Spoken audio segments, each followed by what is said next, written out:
बंदी छोड़ सतगुरु रामपाल जी परमेश्वर जी की जय हो। परम पिता परमात्मा सारी सृष्टि के रचनहार कुल मालिक असंख्य ब्रह्मांडों के स्वामी जगत गुरु तीनों लोकों में प्रवेश करके सबका धारण पोषण करने वाले राजाधीराज आत्माधार नाथों के नाथ देवों के देव महादेव सर्वेश्वर महेश्वर मृत्युंजय अजरो अमर आदि अनादि सनातनी प्रभु जगत पिता जगदीश्वर श्री श्री 1008 की उपाधि के वास्तविक अधिकारी अकाल मूरत सौद स्वरूपी राम वासुदेव सर्वगतम ब्रह्म परम पूज्य प्रथम पूज्य परम संत परम पुरुष परम धनी परम दयालु सत्य कबीर हक्का कबीर अल्लाहु कबीर अल्लाहु अकबर बाखबर अल्लाह ताला जगत के तारणहार जगत के मुक्तिदाता जगत के जगन्नाथ हारे के सहारे हिंदुओं के राम मुसलमानों के अल्लाह सिखों के वाहिगुरु ईसाइयों के मसीह दया के सागर दया निधि करुणा के सागर करुणा निधि स्वयंभू परिभू संकट मोचन कष्ट हरण मंगल करण दुख भंजन अविगत कबीर निर्विकार निर्विषम परमात्मा अलेख सतगुरु आदि अनादि सतगुरु असली मर्यादा पुरुषोत्तम असली राम असली कृष्ण असली घनश्याम असली मुरारी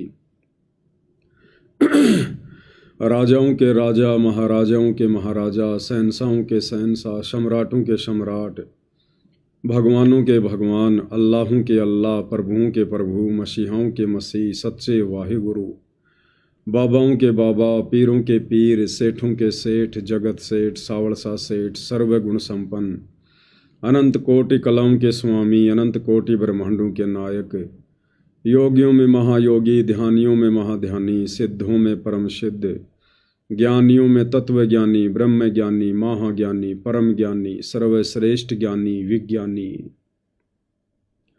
युवा कबीर समरथ कबीर असमवात अमित ओजा सच्चे रहनुमा करीम अल्लाह सुभान अल्लाह दुनिया के अंतिम पैगंबर 8 सितंबर 1951 से गांव धनाना जिला सोनीपत हरियाणा भारतवर्ष की पावन भूमि पे प्रकट रियल कल की भगवान श्री नारायण साकार हरि श्री बाबा साहेब नूर अनंत परमात्मा सच्चे दरवेश सच्चे बाखबर संत श्रोमणी सतगुरु रामपाल जी परमेश्वर जी के चरण कमल में साध संगति से जुड़े हुए आप और हम सभी सत्सेवक भाई बहनों का अनंत कोटि दंडवत प्रणाम।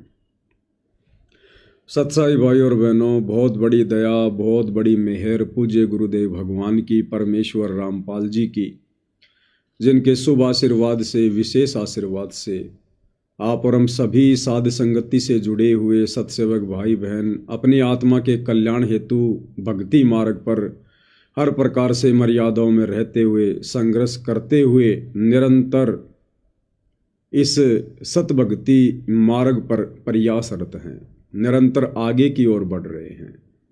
भाई और बहनों, पूज्य गुरुदेव भगवान की इस कलयुग की बिचली पीढ़ी में आप और हम सभी आत्माओं के ऊपर ये एक विशेष रहम है, रजा है, एक बख्शीश दी है पूज्य गुरुदेव भगवान ने हमें, और इस बख्शीश का हमने इस कलयुग की बिचली पीढ़ी के वर्तमान समय में भरपूर फायदा भी उठाना है। हमने किसी भी पॉइंट पर अपने गुरुदेव भगवान को नाराज होने का मौका नहीं देना है, क्योंकि यदि गुरु जी नाराज हो गए भगत की किसी भी भक्ति विरुद्ध उस क्रिया से, जिन क्रियाओं को ना करने की गुरुदेव सत्संगों में सलाह देते हैं,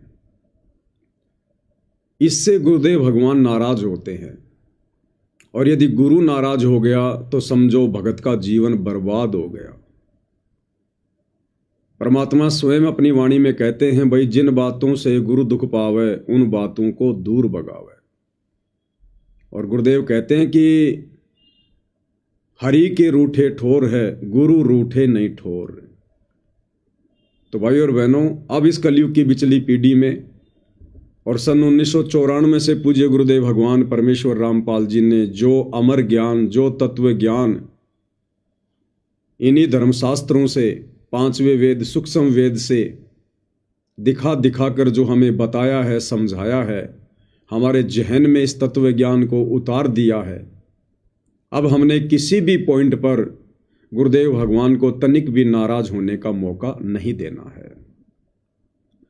जो मर्यादाएं पूज्य गुरुदेव भगवान ने बता दी है, हमने उन तमाम मर्यादाओं का हर प्रकार से संघर्ष करते हुए, वो संघर्ष चाहे सामाजिक हो, चाहे पारिवारिक हो, चाहे व्यावसायिक हो, हमने वो संघर्ष अब करना पड़ेगा। क्योंकि भाइयों और बहनों, अब इस काल के गंदे लोक से, 84 लाख योनियों के महादुखों से बाहर निकलने का वो प्राइम टाइम आ चुका है।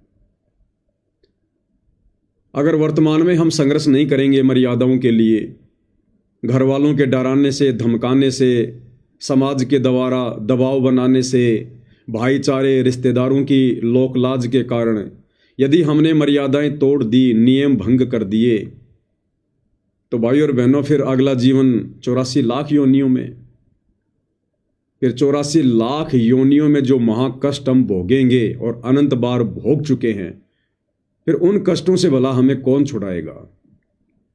तो उन 84 लाख योनियों के महाकष्टों से अच्छा है हम वर्तमान मनुष्य शरीर में थोड़ा बहुत संघर्ष, थोड़े बहुत कष्ट, थोड़ी बहुत परेशानियां, घर की, परिवार की, पति की, पत्नी की, माता पिता की, सास ससुर की, बेटा बेटियों की, समाज की, रिश्तेदारों की, हम वर्तमान में ही सहन कर लें।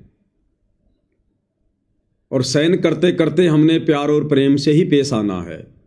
हमने किसी के साथ लड़ाई झगड़ा नहीं करना, हमने किसी के भी साथ मन मुटाव नहीं करना है। भगत ने अपने अंदर दूसरों के प्रति राग द्वेष ईर्ष्या नहीं पालनी है। अगर हम किसी जगत वाले भाई के प्रति राग द्वेष ईर्ष्या पालते हैं तो समझो आप अपने गुरु जी से द्वेष कर रहे हैं, आप अपने सतगुरु से ईर्ष्या कर रहे हैं। क्योंकि पूज्य गुरुदेव भगवान की अमर वाणी है कि दास गरीब सकल में साहिब और नहीं किसी से अड़ना रे। दास गरीब सकल में साहिब। आदरणीय गरीब दास जी कह रहे हैं कि इस पृथ्वी पर जितनी भी आत्माएं हैं वो चाहे 84 लाख योनियों में हैं, चाहे स्त्री या पुरुष शरीर में हैं, मक्खी में हैं, मच्छर में हैं, उपदेशी में है, अनुपदेशी में है। दास गरीब सकल में साहिब। और साहिब कौन है ये हमें समझ में आ गया। साहिब है कबीर। साहिब यानी परमात्मा, भगवान, अल्लाह, राम, खुदा, गॉड, ईश्वर, वाहिगुरु। तो वो साहिब, वो गॉड, वो राम, वो अल्लाह, वो कबीर देव है। और वही कबीर देव वर्तमान में सतगुरु रामपाल जी के रूप में साक्षात धरती पर प्रकट है। तो दास गरीब सकल में साहिब यानी सभी आत्माओं के हृदय रूपी गुहा में वो साहिब कबीर देव सतगुरु रामपाल जी विराजमान है, वो बैठे हुए हैं। क्योंकि उन्हीं की शक्ति से ये नश्वर शरीर चल रहा है, ये मिट्टी का पुतला चलायमान है, उसी परमात्मा की शक्ति से। जिस प्रकार गुरुदेव ने बताया कि आपके गांव में ट्यूबवेल लगी हुई है और एक बहुत बड़ी मोटर भी रखी हुई है, लेकिन वो मोटर चलती कैसे है? उस मोटर में पावर आ रही है, उस मोटर में बिजली आ रही है, वो करंट आ रहा है, उस पावर से वो मोटर चल रही है। और वो पावर कहाँ से आ रहा है? वो थर्मल पावर से आ रहा है, पावर हाउस से आ रहा है, जहाँ पर बिजली बनती है। तो इसी प्रकार वो कबीर परमात्मा एक देशीय है, वो शतलोक में उस अमर सिंहासन पर बैठा हुआ है और अपनी शक्ति से, अपनी पावर से, अपने आशीर्वाद से वो परमेश्वर सारे जहान को चलाता है, हर एक आत्मा को चलाता है। जिस प्रकार मोबाइल कहीं है और मोबाइल का टावर कहीं पर है, वो टावर से जो रेंज आ रही है, जो किरणें आ रही हैं, जो शक्ति आ रही है, उससे सबके मोबाइल चल रहे हैं। उस मोबाइल में सिम भी है। ये शरीर समझो एक मोबाइल है और वो सिम समझो हमारी आत्मा है। लेकिन उस सिम को यदि वो टावर से वो रेंज नहीं मिलेगी, वो किरणें नहीं मिलेंगी, वो सिम भी काम नहीं करेगी। इसी प्रकार हमारा ये माटी का पुतला और इसके अंदर जो जीव आत्मा है, इसके अंदर आत्मा भी है, लेकिन उस आत्मा को यदि वो पावर नहीं मिलेगी, परमात्मा जी का आशीर्वाद नहीं मिलेगा, वो शक्ति नहीं मिलेगी, तो भाई और बहनों ये जीव आत्मा भी इस शरीर को नहीं चला सकती। तो आदरणीय गरीब दास जी कहते हैं कि दास गरीब सकल में साहिब। इस पृथ्वी पर हर एक आत्मा के अंदर उस परमात्मा की शक्ति काम कर रही है। वो परमात्मा स्वयं शब्द रूप है। हम हैं शब्द, शब्द हम माही, और हमसे भिन्न और कछु नाई। तो शब्द रूप में वो कबीर भगवान अर्थात सतगुरु रामपाल जी सभी जीवात्माओं की हृदय रूपी गुहा में बैठे हुए हैं। अब यदि हम इस संसार में अगर हम किसी कुत्ते से भी नफरत करेंगे, गधे से भी नफरत करेंगे, उसको मारेंगे, पीटेंगे, या किसी व्यक्ति से, वो चाहे उपदेशी है, अनुपदेशी है, अगर हम राग द्वेष करेंगे, ईर्ष्या करेंगे, उसके बारे में निंदा चुगली करेंगे, उसके बारे में हम गंदा सोचेंगे, बुरा सोचेंगे, तो भाइयों और बहनों, हम अपने गुरुदेव भगवान के विषय में वैसा सोच रहे हैं फिर। इसलिए परमेश्वर हमें यह तत्व ज्ञान देने आते हैं कि बच्चों, आपने साधुता दिखानी है। एक भगत के अंदर जो भगत के गुण होते हैं, लक्षण होते हैं, क्योंकि एक भगत की भूमिका, एक दास की भूमिका स्वयं हमारे पूज्य गुरुदेव भगवान भी निभा कर दिखाते हैं। तो हमने तो अपने गुरुदेव भगवान को फॉलो करना है, उनको अनुसरण करना है, उनके भगत वाले जीवन को देखकर हमने भगत बनने की दिशा में आगे बढ़ना है। इसलिए गरीबदास जी कह रहे हैं, दास गरीब सकल में साहिब, नहीं किसी से अड़ना रे। हमने किसी को अपना शत्रु नहीं समझना है। मालिक की वाणी है ना, एक शत्रु एक मित्र है, भूल पड़ी रे प्राण, यम की नगरी जाएगा शब्द हमारा मान। इसलिए भाई और बहनों, हम सत्सेवक भाई बहनों ने जितनी भी आत्माएं साध संगति से जुड़ी हुई हैं, हंस बनने की दिशा में निरंतर आगे की ओर बढ़ रही हैं। हम भाई बहनों ने गुरुदेव के प्रत्येक वचन को लक्ष्मण रेखा मानकर भक्ति मार्ग पर आगे बढ़ना है।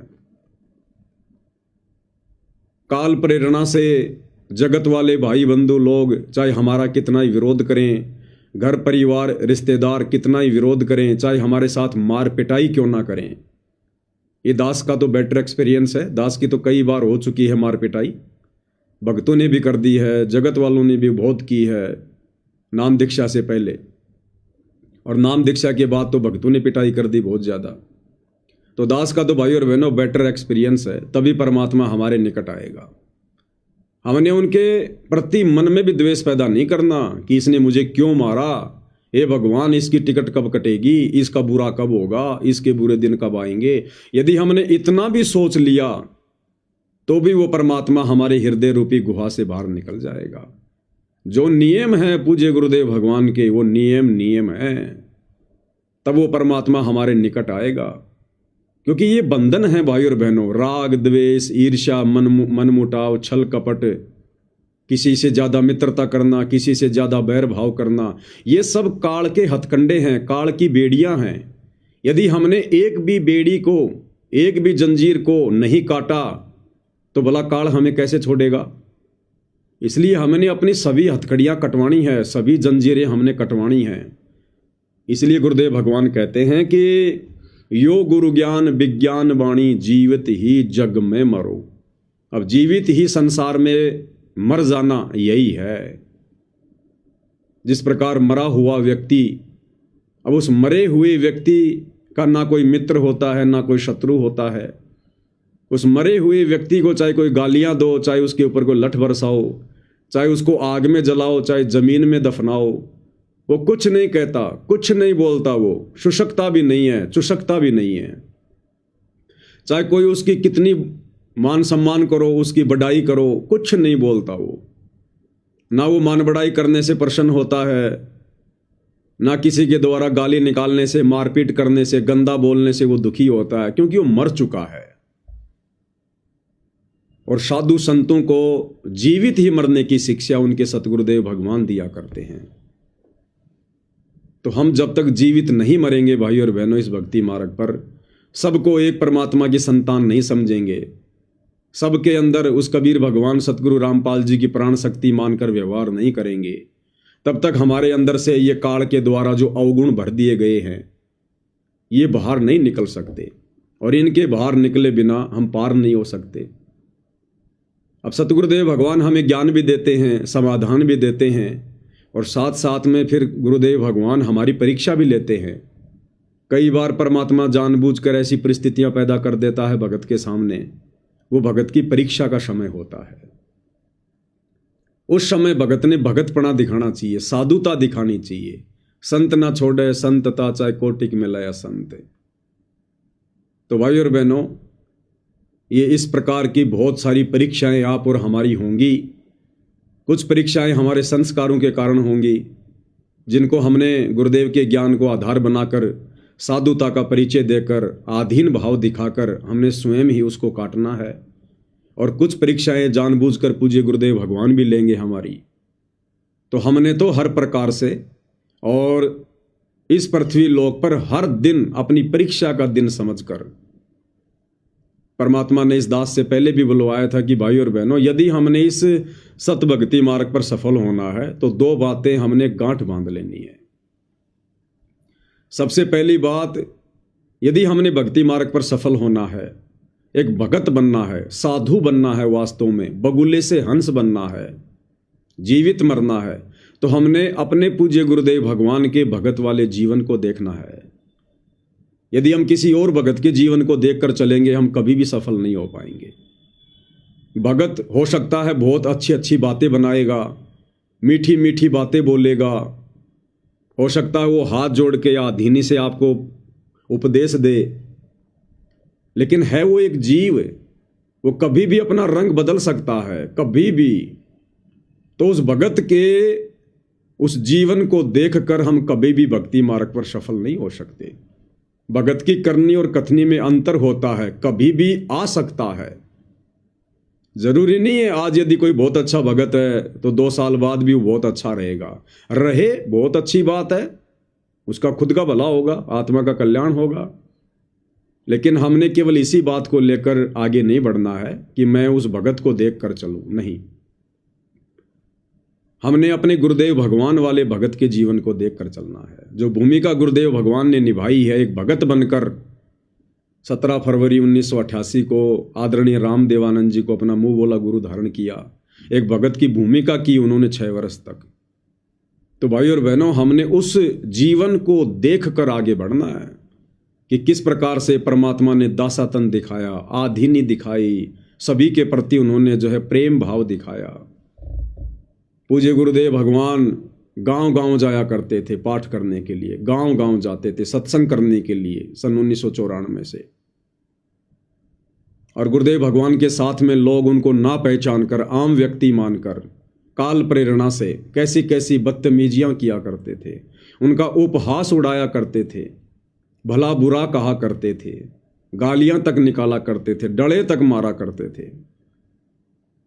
बहुत सारे भगत भाई बहनों को गुस्सा आ जाता था, लेकिन गुरुदेव भगवान यही कहते थे कि नहीं नहीं, ये हमारे ही भाई बहन हैं, हमने किसी भी बात का प्रत्युत्तर नहीं देना है, ये काल प्रेरणा से ऐसा कर रहे हैं, तुम भी तो पहले ऐसे ही थे। गुरुदेव भगवान हमें समझाते हैं कि बच्चों, तुम भी तो पहले ऐसे ही थे, इस परमात्मा की शरण में आने से पहले। जब इनको समझ में आएगी तो ये भी हाथ जोड़ते हुए आएंगे, माफी मांगेंगे ये। तो गुरुदेव ने बताया कि हमने इनके साथ में प्रेम भाव से ही पेश आना है, प्रेम भाव से। और पूज्य गुरुदेव जी का जो छोटा लड़का है मनोज, उसने अपना इंटरव्यू दिया और उस इंटरव्यू में उसने क्या बताया। जब गुरुदेव गांव गांव जाते थे पाठ करने, सत्संग करने, लोग कैसा उनके साथ दुर्व्यवहार करते थे और गुरुदेव भगवान क्या शिक्षा दिया करते थे। तो ये चीजें काफी मतलब ये चीजें चली स्टार्टिंग में। तो ये चीजें चलने के बाद गुरुजियों के फिर हजारों में संख्या हुई, भक्तों के नाम दीक्षा लगे, फिर लाखों में संख्या हुई, आज करोड़ों में संख्या है गुरुजी। इसके बीच में एक बात और बताना चाहूंगा, जब गुरुजी शुरू में स्टार्टिंग का संघर्ष करते थे उस समय पे हमने देखा है तो गुरुजी सत्संग करे, गाँव में शरारती तत्व होते हैं, वो क्या करते हैं, गुरुजी सत्संग कर रहे हैं, बाहर बैठे भाई आंगन में बाहर, तो क्या करते हैं, शरारती तत्व ऊपर से पत्थर फेंकते, शरारती तत्व पत्थर फेंकते, वो डिस्टर्ब करते ज्यादा से ज्यादा। तो वो बताते जो श्रद्धालु बैठे जी ऐसे ऐसे, तो गुरुजी तब भी यही बोलते थे, बोले बेटा पहले तुम भी ऐसे थे। जो श्रद्धालु बैठे तो बोला तुम भी ऐसे ही थे पहले, जब तक तुमको ज्ञान समझ में नहीं आया है, तो तुम भी यही सोचते थे हमारे बारे में, यही चीजें करते थे। और जब वो समझ जाएंगे, वो भी तुम्हारे भाई है, अगर वो भी उनको भी जब ये ज्ञान समझ में आ जाएगा, वो भी तुम्हारी तरह बैठेंगे यहाँ के। अच्छा, मतलब किसी प्रकार से विरोध नहीं करते थे? विरोध नहीं करते थे गुरुदेव जी, बिल्कुल भी ये नहीं कहते थे भाई उनको कहो जाके बोलो या ना, गुरु जी मना कर देते, नहीं उनको अपना काम करने दो, मैं अपना काम कर रहा हूँ। अच्छा। अब भक्तों को थोड़ा गुस्सा होता, जो ऐसे कैसे कर दिया, ऐसे कैसे वो कर रहे हैं, मतलब तो गुरुजी मना कर देते, नहीं झगड़ा नहीं करना है, वो अनजान है, उनको ज्ञान नहीं है अभी इस चीज का। तो ये चीजें काफी बार हुई। और ये एक चीज और देखने को मिली, ये एक जगह नहीं कई जगह हो जाती थी। तो उसके बाद वही जो पत्थर फेंकते थे, पता नहीं होता पत्थर फेंक के भागे, वो आके बताते थे जब उनको समझ में आती थी। फिर वो सत्संग पता लग गया उनको, सत्संग कहीं सुना, तब आके मैंने खुद देखा है गुरुजियों के आगे हाथ जोड़ते हुए, बोला जी हमें माफ कर दो। गुरुजी बोले क्या हो गया भाई? बोला जी हम आप आते थे ना हमारे इस गाँव में, हम पत्थर फेंका करते आपके ऊपर। आज वो हाथ जोड़े बैठे थे गुरुजी के आगे, और गुरुदेव जी उनको उठकर गले लगा रहे हैं। गुरुजी मतलब कोई बात नहीं भाई, कोई बात नहीं बेटा, आज आपको समझ में आ गई ये चीजें, तो आज हमारे साथ लग के आप परमात्मा का ज्ञान हो गया आपको। वो रोते, मैंने रोते हुए देखा उनको कि जी हमसे बहुत बड़ी गलती हो गई। क्यों? उनको तो ज्ञान समझ में आ गया, भक्ति समझ में आ गई थी कि एक संत को सताने का, दुख देने का क्या दर्द होता है। और गुरुजी फिर भी माफ करते, कोई बात नहीं बेटा, आप भी हमारे बच्चे, उस समय तुम अनजान थे, आज आपको ये चीजें समझ में आ गई, ज्ञान समझ में आ गया। बहुत कठिनाइयों से दौर गुजरा है वो गुरुजियों ने, बहुत संघर्ष। तो भाई और बहनों, पूज्य गुरुदेव भगवान का छोटा लड़का मनोज इंटरव्यू दे रहा है, और एक अभिषेक शर्मा नाम का लड़का इंटरव्यू ले रहा है, जो सा न्यूज चैनल में रिपोर्टिंग करता है। सारी बातें इन लोगों को पता है, दोनों बैठकर प्रवचन दे रहे हैं, उपदेश दे रहे हैं, भक्तों को समझा रहे हैं।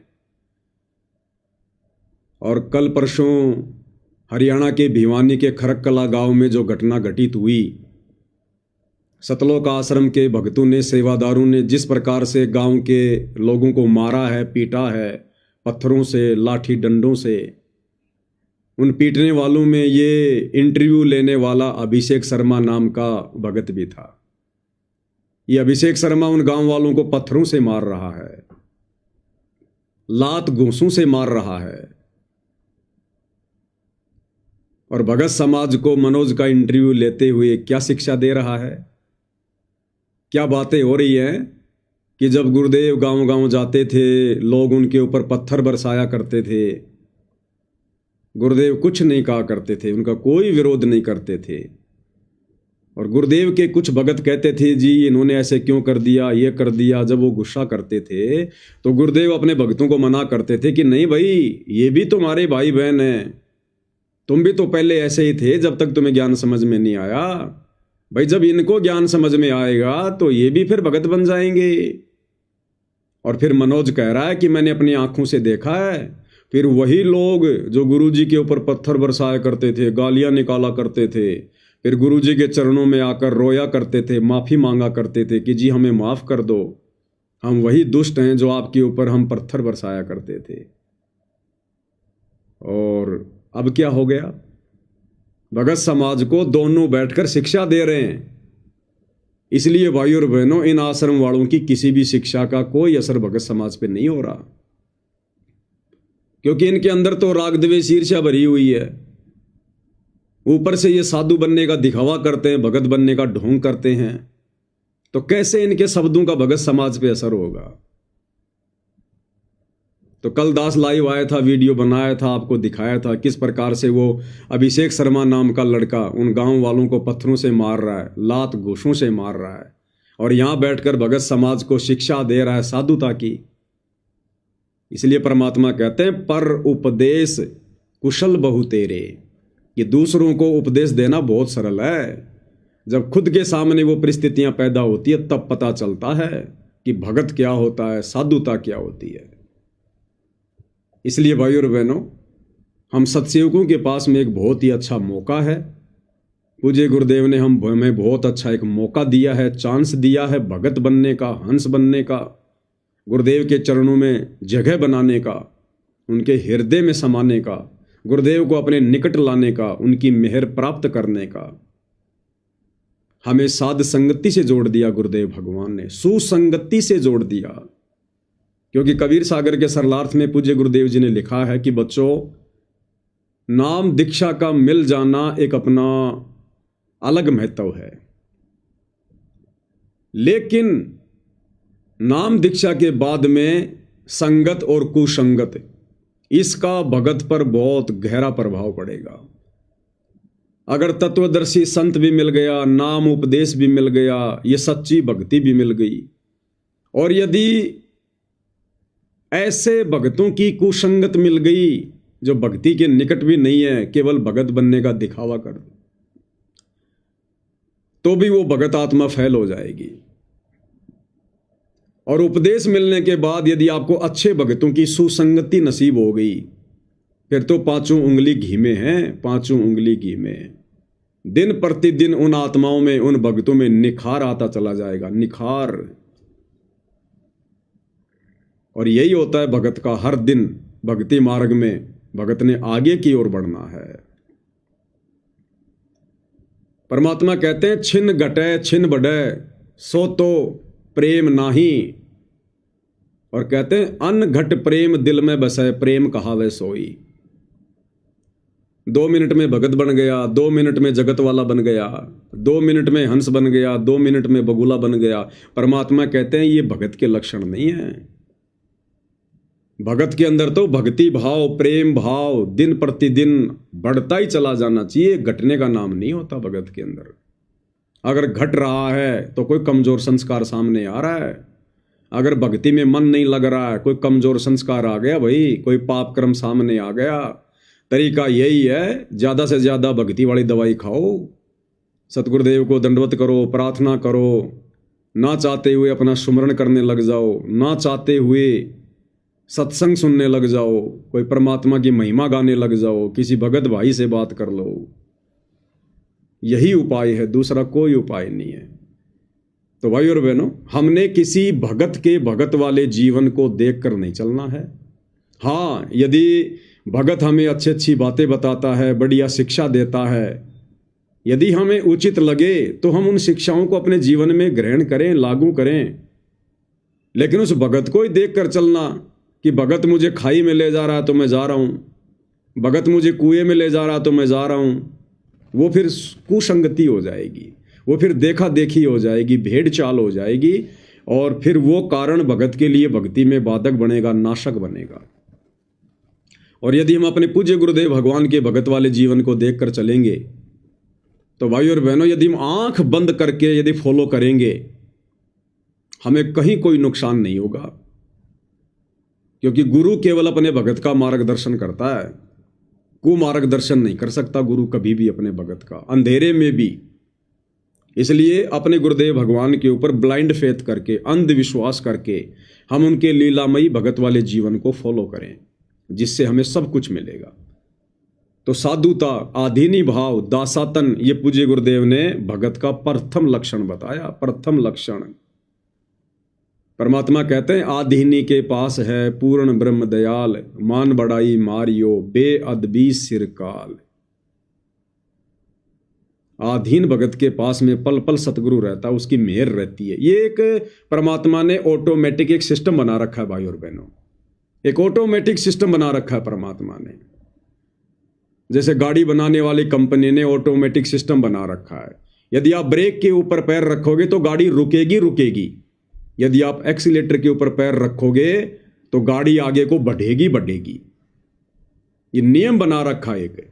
इसी प्रकार सतगुरुदेव भगवान ने सारी सृष्टि का, भक्ति का एक नियम बना रखा है। एक फल का भी गुरुदेव ने नियम बना रखा है। एक बीज के अंदर परमात्मा ने नियम डाल दिए और गुण डाल दिए कि ये बीज मान लो गेहूं का है, आम का है, अमरूद का है, उसको कैसे जमीन में डालेंगे, कैसे उसकी सिंचाई करेंगे तो वो प्रफुल्लित होगा ही होगा। एक बच्चा कैसे पैदा होगा, 9 महीने बाद में कैसे वो माँ के गर्भ से बाहर आएगा, वो आएगा ही आएगा। वो परमात्मा ने एक नियम बना रखा है। परमात्मा सिर में दर्द नहीं लेता, मालिक ने सारी सृष्टि के नियम बना रखे हैं। अब यदि हम उन नियमों को तोड़ेंगे, नियमों को भंग करेंगे, तो भाई और बहनों हम फिर उस भक्ति मार्ग में सफल नहीं हो पाएंगे, क्योंकि इस भक्ति का भी गुरुदेव ने एक नियम बनाकर छोड़ रखा है। आप और हमें गुरुदेव ने सृष्टि रचना सुना दी, पुस्तकों से दिखा दिया, पढ़ा दिया, सत्संग कर दिए, साथ में गुरु ने हमें गुरु मर्यादा दे दी, एक नियम बना के दे दिया हमारे को गुरुदेव भगवान ने।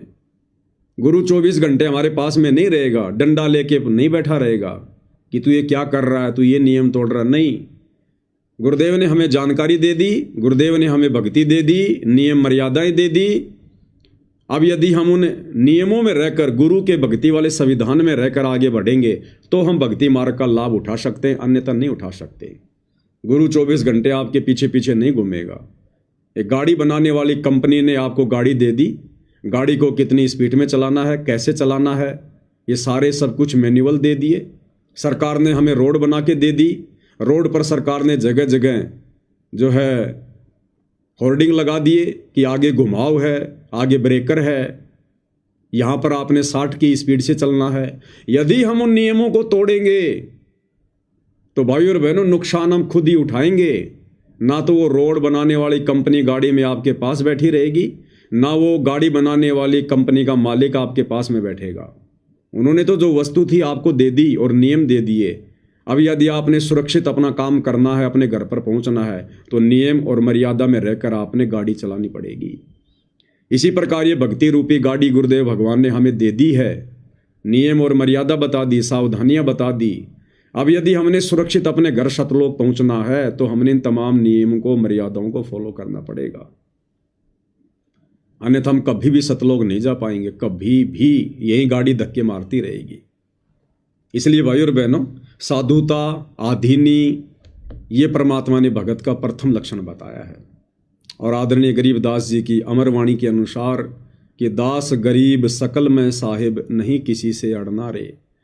यदि हमने किसी को भी अपना दुश्मन समझा, हाँ, दुनिया चाहे हमें अनजान में, अज्ञानता में, नादानी में, मूर्खता में, दुनिया वाले चाहे हमें लाख अपना दुश्मन समझें, अपना शत्रु समझें, हमारे साथ दुश्मन जैसा व्यवहार करें, शत्रु जैसा व्यवहार करें, वो उनके कर्म है, वो उनकी मर्जी है, हमारे ऊपर कोई असर नहीं पड़ेगा, कोई फर्क नहीं पड़ेगा यदि हम मर्यादा में हैं तो।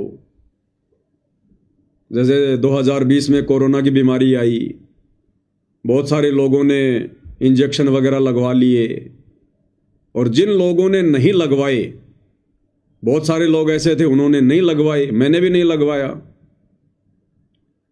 तो जो लोग ज़्यादा डरे हुए थे, जिन लोगों ने इंजेक्शन लगवा लिए थे, वो जब कभी कभार ऐसे लोगों से मिलते थे जिन लोगों ने इंजेक्शन नहीं लगवा रखे थे, तो इंजेक्शन लगवाए हुए लोग डर कर कहते थे कि भाई तूने क्यों नहीं लगवाया इंजेक्शन? अरे भैया मैं तो तेरे पास में नहीं बैठूंगा, इंजेक्शन लगवा, तू मुझे संक्रमित कर देगा। और जिसने इंजेक्शन नहीं लगवाया वो क्या कहता था कि भाई तूने तो लगवा रखा है ना। अरे मैंने नहीं लगवाया, लेकिन तूने तो लगवा लिया, तो तेरा तो बचाव होना चाहिए, फिर तू क्यों डर रहा है?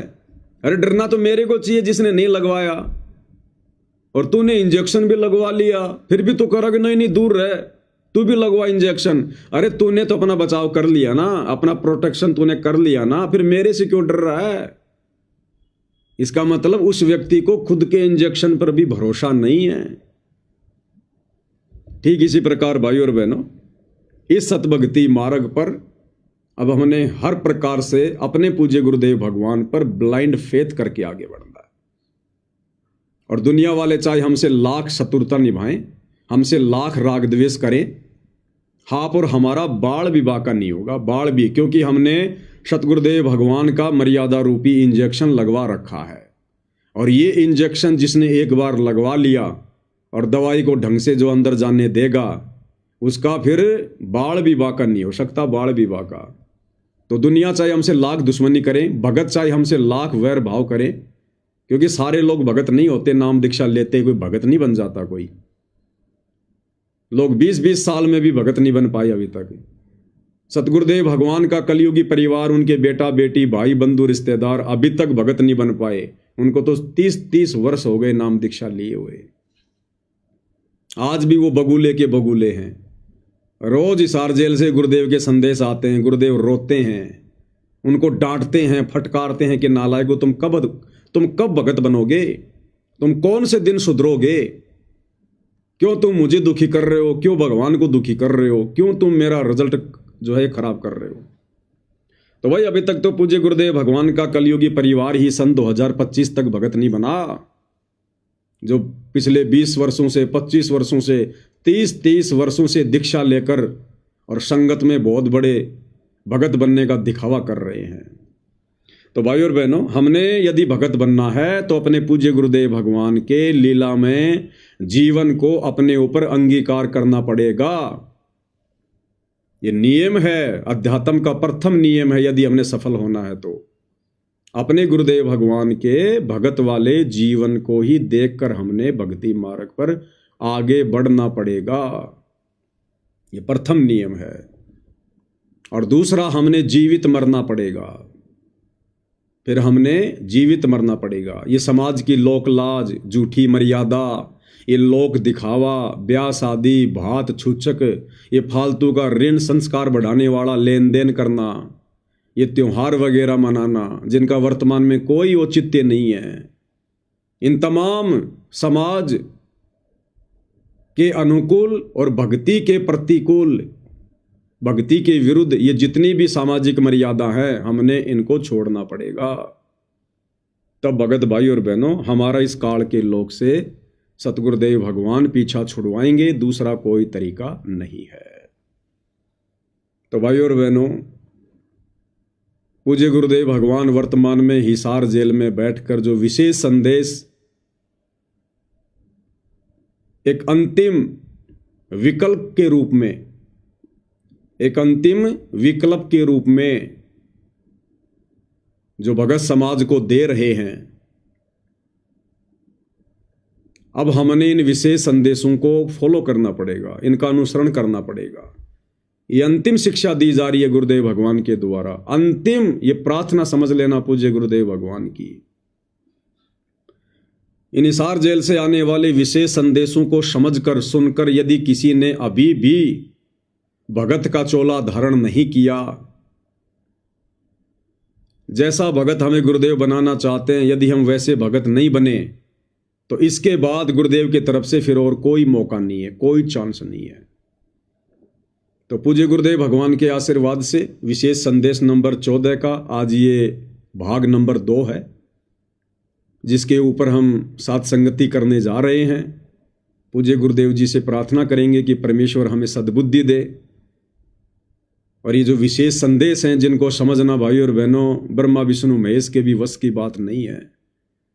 परमेश्वर हम सबको आशीर्वाद दें, हमें सद्बुद्धि दें परमात्मा, अपने इस अमृत ज्ञान को समझने की, और समझकर हम अपने जीवन में धारण कर सकें, लागू कर सकें, परमेश्वर के इन अनमोल वचनों का अनुसरण कर सकें। परमेश्वर हमें वो भी शक्ति दें, सद्बुद्धि दे। तो विशेष संदेश नंबर 14 भाग नंबर 2, आगे पूज्य गुरुदेव भगवान हमें क्या शिक्षा दे रहे हैं। निर्विकार निर्भय तुहि और सकल वैमान, यदि सदो और सकल वैमान, सब पर तेरी साहिब, सब पर तेरी साहिबी, तुझ पर साहिब ना। निर्विकार निर्भय। पूज्य गुरुदेव भगवान कह रहे हैं, निर्विकार निर्भय तू ही और सकल भयमान, सब पर तेरी साहिबी, तुझ पर साहिब नाए। किसको कह रहे हैं गुरुदेव भगवान? किसी को नहीं कह रहे। स्वयं को समझाने के लिए स्वयं के ऊपर उदाहरण देकर समझाते हैं। आज हमें समझ में आ जाना चाहिए इस तत्व ज्ञान को लेकर कि सतलोक से चलकर वो कबीर परमात्मा संत का चोला धारण करके सतगुरु की भूमिका करते हुए तत्वदर्शी संत की भूमिका करते हुए अपनी महिमा अपने ऊपर लेकर स्वयं ही बताता है। वो कहते ना कि भगवान का तो यहां कोई हुकारा भरने वाला भी नहीं है, हुकारा भरने वाला भी। जैसे एक व्यक्ति किसी को कोई कहानी सुना रहा है, दूसरा व्यक्ति उसका हुकारा भरता है, हाँ तो ये जो अनमोल ज्ञान, तत्व ज्ञान परमात्मा स्वयं चलकर शतलोक से लेकर आते हैं हम काललोक में फंसी आत्माओं को समझाने के लिए, इस सत्य ज्ञान का तो कोई हुकारा भरने वाला भी इस पृथ्वी पर नहीं होता है, क्योंकि इस परमेश्वर के अलावा ये तत्व ज्ञान, ये सृष्टि रचना का ज्ञान किसी के पास नहीं होता है। 650 साल पहले जब कबीर परमेश्वर काशी के बनारस में आए थे और बहुत वर्षों उपरांत जब परमेश्वर जी ने काशी में भंडारा दिया था 18 लाख लोगों को, तो भाइयों और बहनों पूरे हिंदुस्तान से, और उस समय हिंदुस्तान कितना बड़ा था, गढ़गजनी, इराक, ईरान, ये तुर्किस्तान, अफगानिस्तान, पाकिस्तान, काबुल, ये कंधार, नेपाल, भूटान, बांग्लादेश, ये सब हमारे भारत देश का हिस्सा था पूरा का पूरा। तो पूरे हिंदुस्तान से, पूरे भारत देश से 18 लाख साधु संत महात्मा हर पंथ के काशी में जमा हो गए थे। और उस समय भाइयों और बहनों कबीर परमात्मा जी ने स्वयं अपना दूसरा रोल बनाया केशव बंजारे का, और 8 पहर तक, एक पहर 3 घंटे का होता है, 8 या 24 घंटे कबीर परमात्मा ने अपने दूसरे रूप केशव बंजारे वाले रूप में सवाल किए, प्रश्न किए, और कबीर जी ने 24 घंटे तक जवाब दिए, सत्संग किया 24 घंटे तक। यानी जो बातें कबीर परमात्मा हमें यहां आकर बताना चाहते हैं, उन बातों के तो यहां कोई सवाल करने वाला भी नहीं है। वो 18 लाख साधु संत महात्मा थे जो अपने आप को ज्ञानी, ध्यानी, महाज्ञानी समझते थे, लेकिन किसी की सुरती भी नहीं थी। इसलिए परमात्मा ने स्वयं दूसरा रूप बनाया केशव बंजारे का, और एक रूप में सवाल कर रहे हैं, दूसरे रूप में जवाब दे रहे हैं।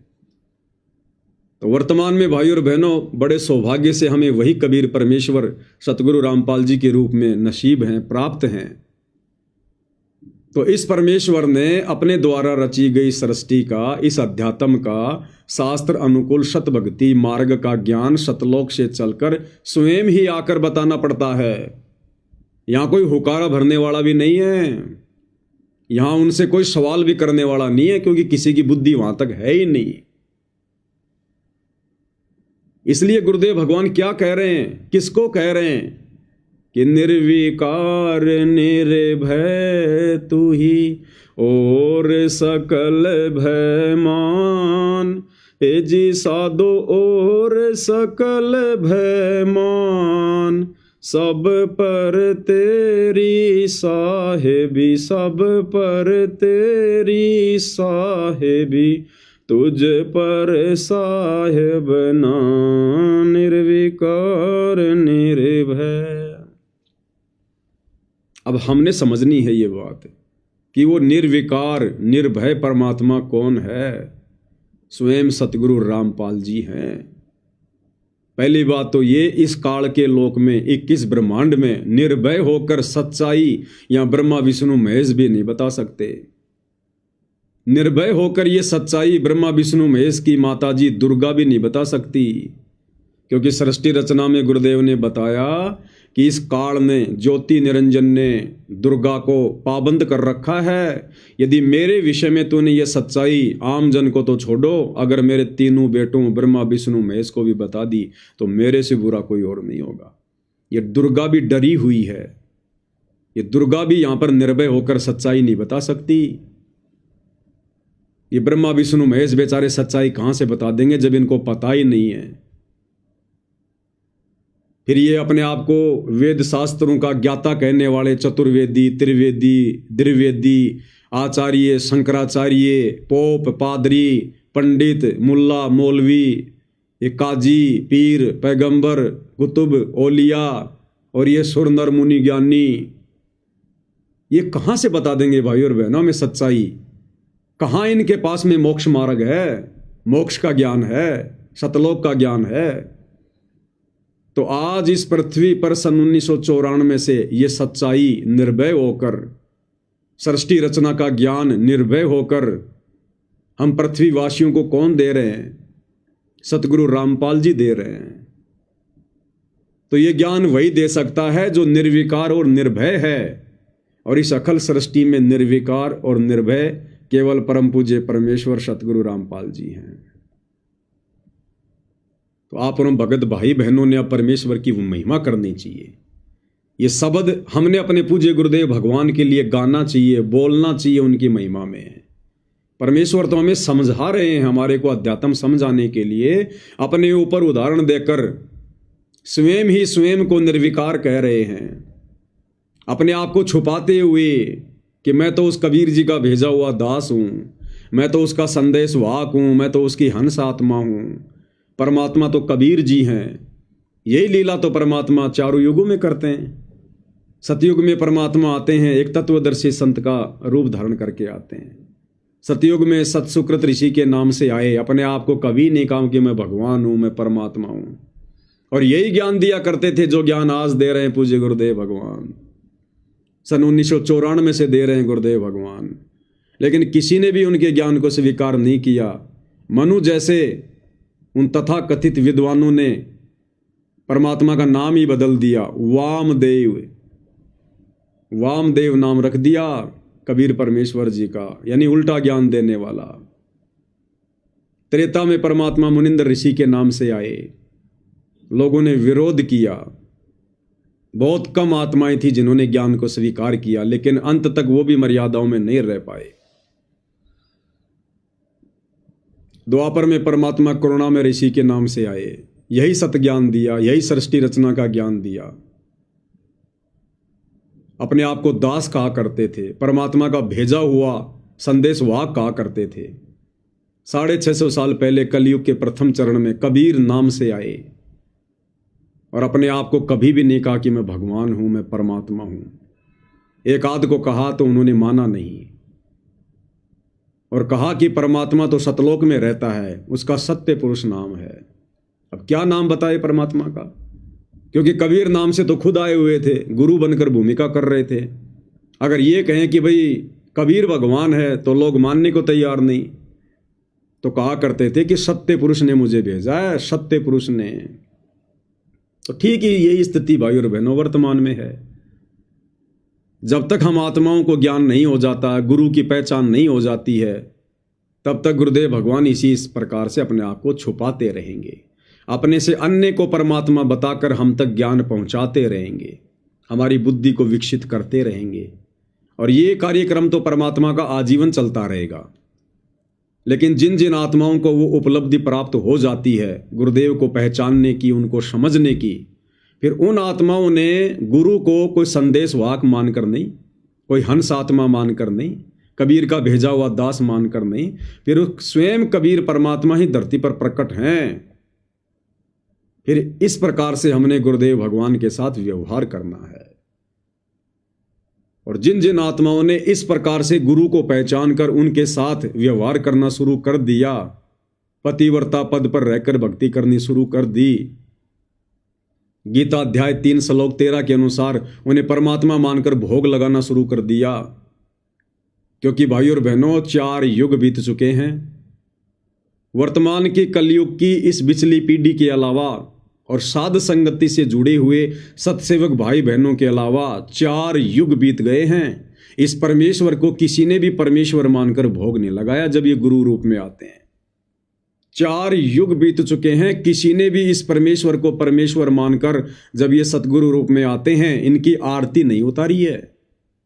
केवल लोगों ने आरतियां की है, दीपक के साथ आरतियां उतारी नहीं है। तो भाई और बहनों, अब ये सौभाग्य 4 युगों के बाद सर्वप्रथम यदि किसी को नसीब हुआ है तो हम सत्सेवक भाई बहनों को नसीब हुआ है। तो निसंदेह आप और हम परमेश्वर के कितने निकट हैं, हम कितना उनकी नजरों में हैं। पल पल परमात्मा उस कुंज पक्षी की तरह आप और हमारे पर अपनी हृदय की वो जो मेहर है, जो रजा है, वो बरसाते रहते हैं। तो आप और हमने भाई और बहनों ये विशेष मौका जो गुरुदेव ने आप और हमारे ऊपर बख्श दिया है, अब हमने इस मौके को बिल्कुल भी नहीं गंवाना है, बिल्कुल भी नहीं खोना है। ये संसार तो वैसे भी छूटेगा भाई और बहनों एक दिन। ना हमारे परदादा रहे, ना हमारे दादा रहे, हमारे पिताजी भी चले गए, चले जाएंगे, हमने भी जाना है, हमारे बच्चे भी जाएंगे। ये तो मृत्यु लोक है, मरना तो यहां पर कंपलसरी है। जब मरना ही है तो भाई और बहनों फिर वो भक्ति क्यों ना करें जिस भक्ति से सतलोक जाया जाता है। अरे आज से पहले तो लोगों को ज्ञान नहीं था, विकल्प नहीं था, कोई ऑप्शन नहीं था। क्या करते बेचारे, समाज में देखा देखी भक्ति कर रहे थे। राम कृष्ण को, ब्रह्मा विष्णु महेश को, आधे अधूरे भगवानों को पूर्ण भगवान मानकर भक्ति कर रहे थे। ऑप्शन नहीं था। आज हमारे को परमेश्वर ने ऑप्शन दे दिया, विकल्प दे दिया, सच्चाई हमारी आंखों के सामने लाके रख दी, प्रमाणित कर दिया, शक और संदेह की कोई गुंजाइश नहीं छोड़ी। तो मरना तो भाई और बहनों हमने भी है, मरना तो सबने है। तो क्यों ना फिर वो भक्ति करें जो मरने के बाद सीधा हमारे को विमान में बैठाकर सतलोक लेकर जाएगी। तो अब ये मौका भाई और बहनों हमने चूकना नहीं है, क्योंकि अब हमें वो निर्विकार निर्भय परमात्मा मिल चुका है। अब यदि हमें निर्विकार और निर्भय परमात्मा मिल चुका है तो हमने वैसा ही उनके साथ में व्यवहार करना है।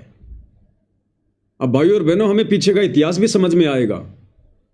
इसलिए हमने उन बड़े बड़े भक्तों को देखकर भक्ति मार्ग पर कभी नहीं चलना चाहिए। विशेषकर उन भक्तों को देखकर तो हमने आंखें बंद कर लेनी चाहिए।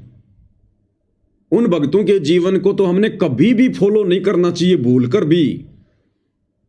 जो भगत सतगुरुदेव जी के ज्यादा निकट रहे हैं या सतगुरुदेव जी के बेटा बेटी भाई बंधु रिश्तेदार, ऐसे लोगों के जीवन को तो हमने कभी भी भूलकर अनुसरण नहीं करना चाहिए।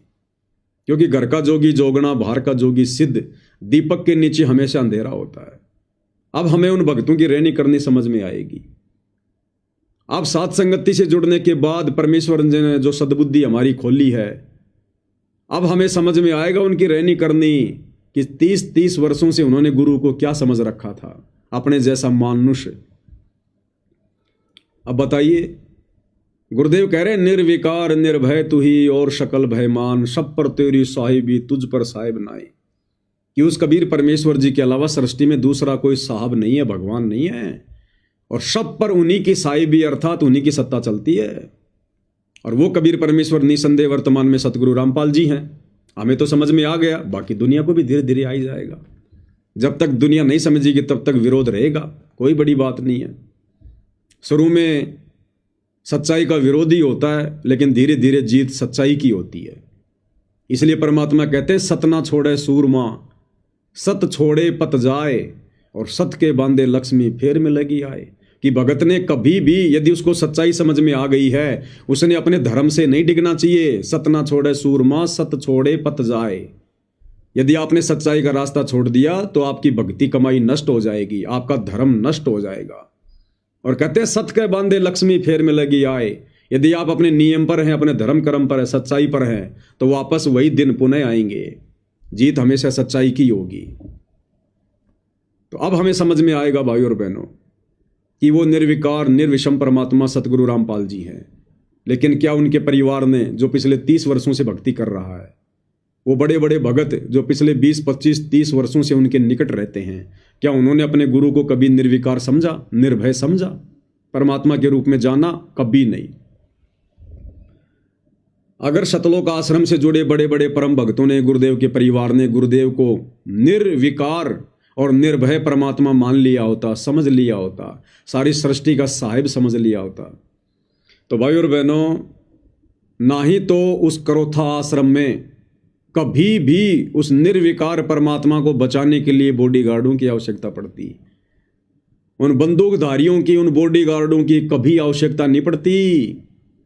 भगत ऐसी मूर्खता कभी नहीं करता। यदि अपने गुरु को परमात्मा मान लेता, निर्भय मान लेता, साहिब मान लेता, फिर वो साहिब, वो परमात्मा, वो कबीर देव, जो सतगुरु रूप में आकर सारी पृथ्वी का पालन पोषण करता है, सबकी बॉडी की रक्षा करता है, सबकी सुरक्षा करता है, उस परमात्मा की सुरक्षा बंदूक हाथ में लेकर भगत कभी सौपन में भी नहीं कर सकता। हाथ जोड़ लेगा कि परमात्मा मैं तो नरक में गिरूंगा, पाप का भागी बनूंगा भयंकर, यदि मैंने ये महा गलती की तो। बरवाला आश्रम में 20-20 बॉडीगार्ड, 25-25 बॉडीगार्ड बंदूक ले लेकर गुरुदेव के आगे पीछे चलते थे। जब गुरुदेव सत्संग करते थे बरवाला आश्रम में, चारों तरफ बुलेट प्रूफ शीशों की केबिन बना रखी थी कि हमारे गुरुजी को कोई गोली ना मार दे। बुलेट प्रूफ शीशे लगा रखे थे। उसके बावजूद भी 2-2 भगत जब गुरुदेव सत्संग करते थे, दोनों उन कोणों पर खड़े हो जाते थे। एक भगत तो इधर संगत की तरफ लेके बंदूक खड़ा रहता था, एक भगत इधर संगत की तरफ लेके बंदूक खड़ा रहता था। क्या समझ रखा था इन लोगों ने अपने गुरु को?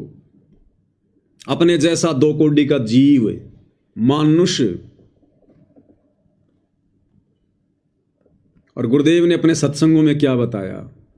भाई और बहनों, ये सत्संग ही अध्यात्म की मूल है, भक्ति की जड़ है।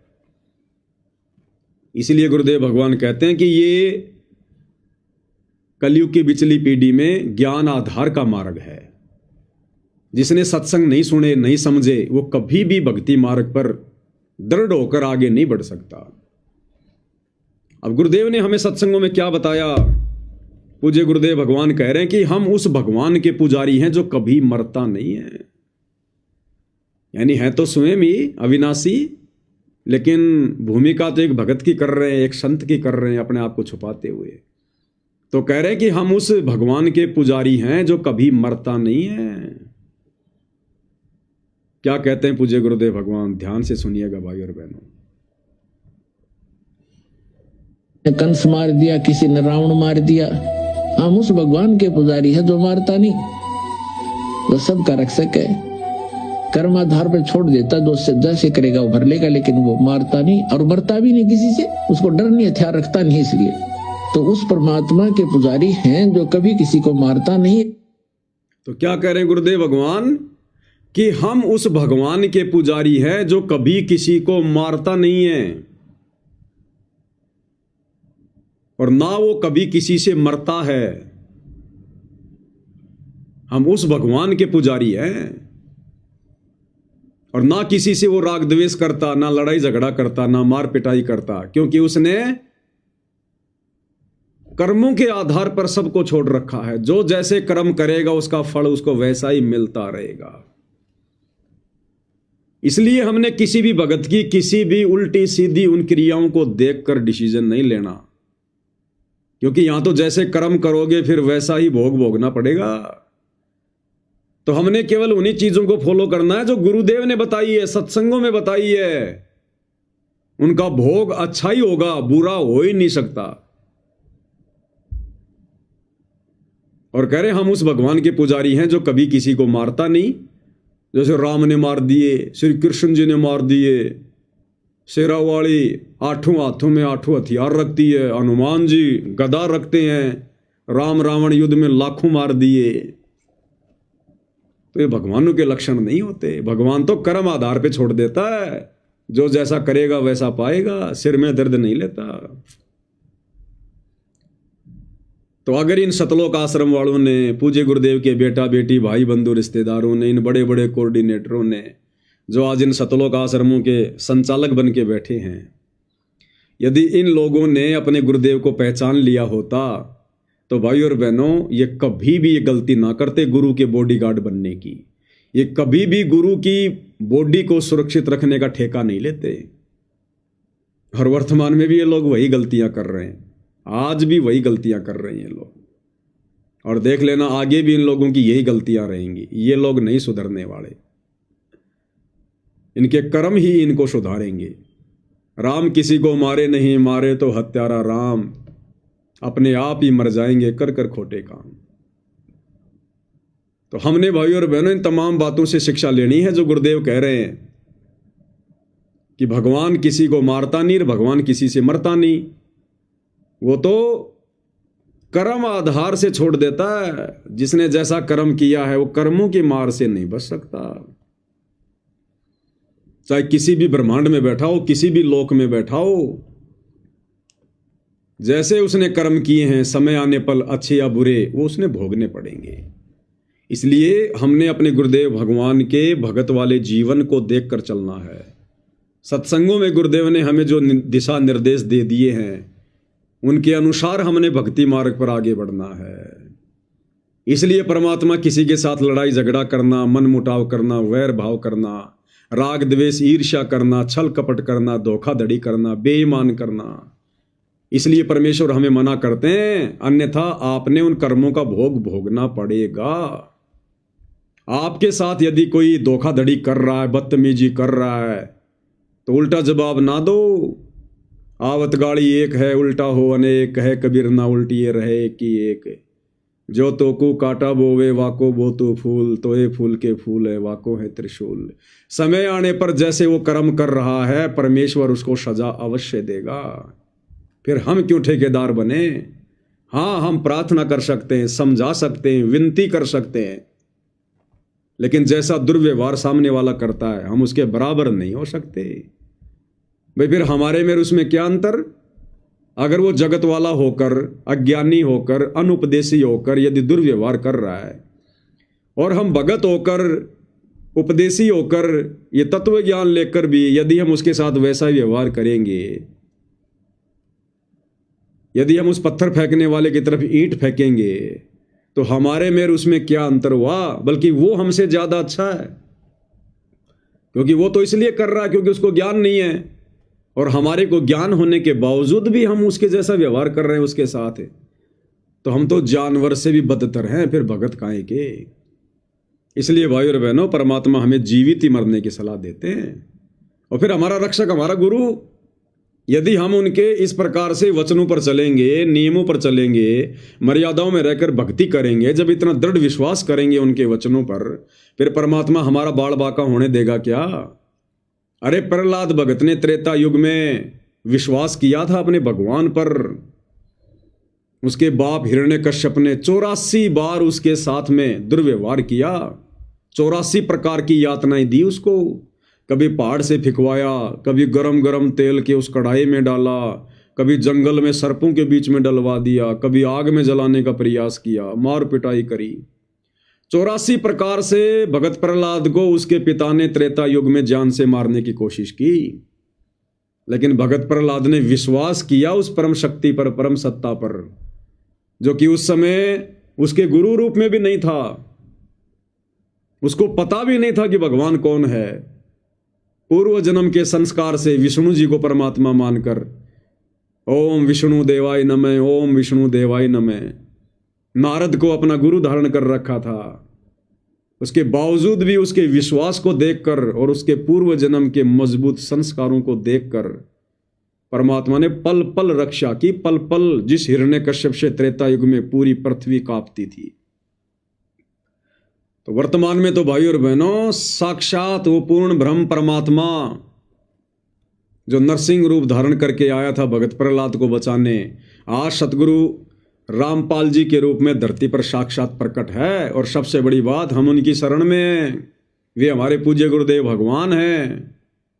तो भाई और बहनों, हमने तो जो विधि गुरुदेव भगवान ने बताई है, जो मर्यादा बताई है, भगत के जो लक्षण बताए हैं, बस हमने उन पर खरा उतरना है। बाकी काम पूज्य गुरुदेव भगवान का है।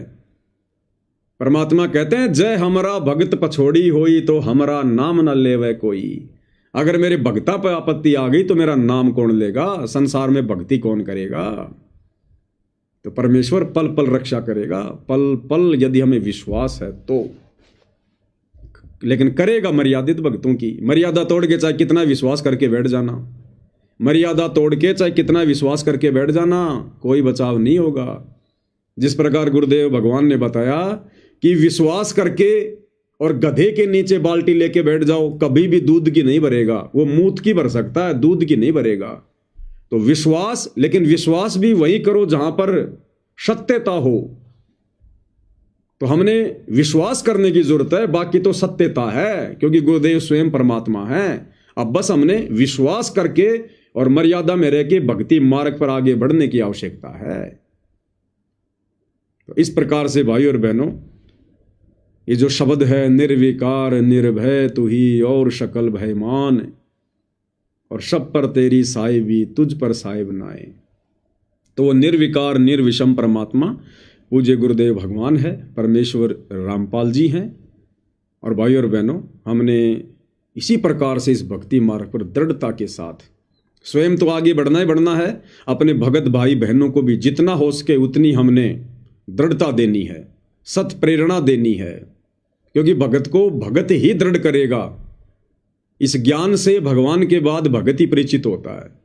संसार को तो इस तत्व ज्ञान की छीट भी नहीं है। संसार तो हमारा विरोध कर सकता है, हमें दृढ़ नहीं कर सकता, हमारे को कमजोर कर सकता है, क्योंकि उनकी क्रियाओं में और हमारी क्रियाओं में, समाज की परंपराओं में, भगत की परंपराओं में रात और दिन का अंतर हो जाता है। जगत में और भगत में 36 का आंकड़ा हो जाता है। तो जगत तो कभी हमें हिम्मत दे ही नहीं सकता।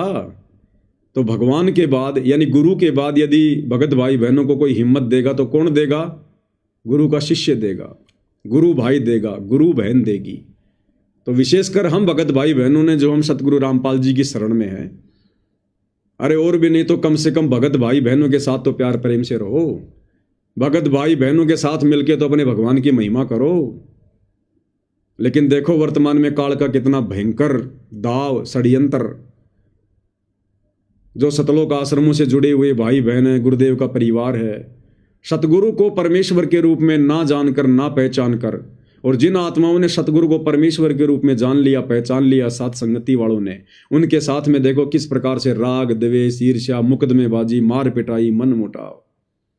तो सोचो भाई और बहनों, बाकी संसार का क्या होगा जब गुरुदेव भगवान के पिछले 35 वर्षों के संघर्ष से, उस प्रयास के चलते अभी तक संगत में ही एक मत नहीं हो पा रहा, संगत में भी 2 भाग बन गए, 2 ग्रुप बन गए, 2 पार्ट बन गए। तो सोचो भाई और बहनों, जगत तो भक्ति और भगवान से कितना दूर है। तो जिन जिन आत्माओं पर पूज्य गुरुदेव ने मेहर कर दी है, रजा कर दी है, सतज्ञान की, मर्यादाओं की, अपनी पहचान करवा दी है, तो उन साध संगति से जुड़े हुए सत्सेवक भाई बहनों ने तो बिल्कुल कमर कस लेनी है, बिल्कुल कमर, कि अब हम अपने गुरुदेव भगवान को नाराज होने का तनिक भी मौका नहीं देंगे, बिल्कुल भी मौका नहीं देंगे। तो भाई और बहनों, अंत में हम पूज्य गुरुदेव भगवान की महिमा में एक शब्द गाएंगे। सत्साई भाई जरा शब्द की पुस्तक देना।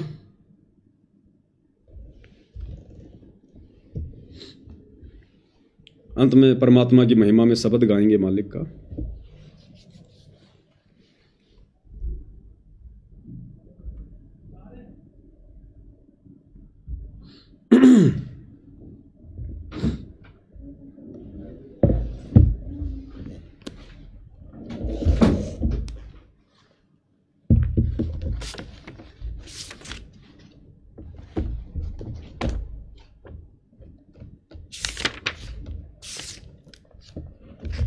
बंदी छोड़ सतगुरु रामपाल जी परमेश्वर जी की जय हो। ये सतगुरु महिमा शब्द संग्रह है जो साथ संगति से जुड़े भाई बहनों ने पूज्य गुरुदेव भगवान की महिमा के लिए जितने भी शब्द जो पूज्य गुरुदेव भगवान ने अपने सत्संगों में गाए हैं वो सारे शब्द हैं। साथ में सतगुरुदेव जी की महिमा में सत्सेवक भाई बहनों ने जो शब्द बनाए हैं 10-15 वो भी इसमें ऐड हैं। तो सतगुरु महिमा के अंतर्गत पेज नंबर 229 शब्द नंबर 11, काहे भटक रहा इंसान। बंदी छोड़ सतगुरु रामपाल जी परमेश्वर जी की जय हो। काहे भटक रहा इंसान, पहचान धनाना वाले को। काहे भटक रहा इंसान, पहचान धनाना वाले को। कि भाई वो सारी सृष्टि का मालिक, अखिल ब्रह्मांडों का रचयिता, वो कबीर परमात्मा इस पृथ्वी पर आया हुआ है। हे नादान इंसान, क्यों भरम रहा है, क्यों भटक रहा है? अपने परमेश्वर जी की पहचान कर, सतगुरु रामपाल जी के सत्संग सुन, विचार कर उनके वचनों पर। काहे भटक रहा इंसान, पहचान धनाना वाले को, पहचान धनाना वाले को, गुरुदेव धनाना वाले को, पहचान धनाना वाले को, भगवान धनाना वाले को।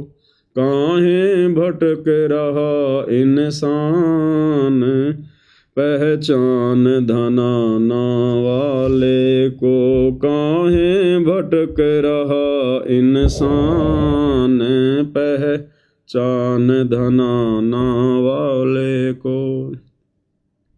फिर क्या कहते हैं?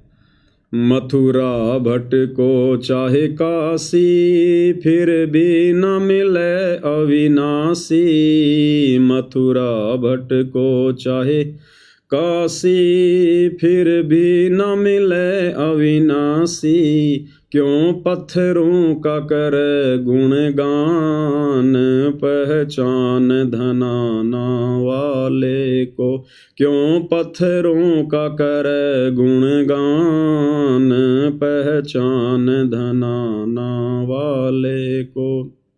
काहे भटक रहा इंसान, पहचान धनाना वाले को। कि भाई चाहे मथुरा में जाओ, चाहे काशी में जाओ, चाहे वृंदावन में जाओ, कहीं भी जाओ, वो अविनाशी परमात्मा इस प्रकार भटकने से नहीं मिलता। वो किसी मंदिर में, मस्जिद में, चर्च में, गुरुद्वारे में कैद होकर नहीं रहता। उसको जानने के लिए, पहचानने के लिए सबसे पहले आपने सच्चे सतगुरु को जानना पड़ेगा। सच्चे सतगुरु के प्रवचन सुनने पड़ेंगे, तब आपको वो अविनाशी परमात्मा मिलेगा। और हम इन मंदिरों में, मस्जिदों में, चर्चों में जाकर खाली इन पत्थरों के निर्जीव, बेजुबान, बेबस, लाचार भगवानों की भक्ति कर सकते हैं, झूठा गुणगान कर सकते हैं।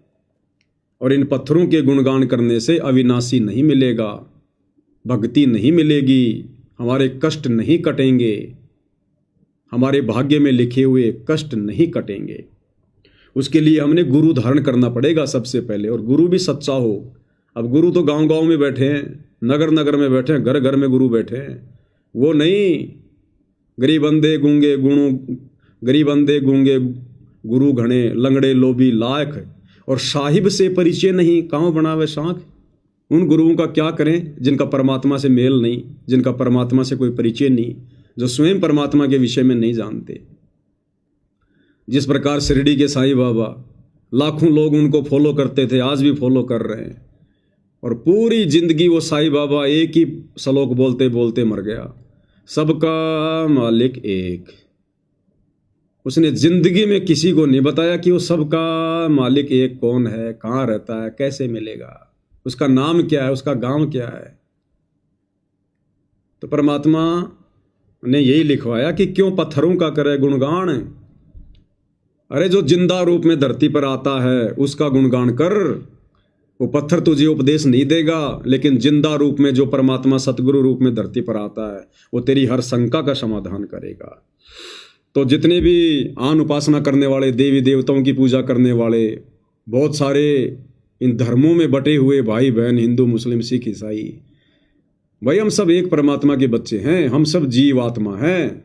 हमारी कोई जाति नहीं है, कोई धर्म नहीं है जो हमने ये बना रखे हैं, हिंदू, मुस्लिम, सिख, ईसाई, दुनिया भर की जातियां नहीं। परमात्मा कहते हैं जीव हमारी जाति है, मानव धर्म हमारा, हिंदू, मुस्लिम, सिख, ईसाई धर्म नहीं कोई न्यारा।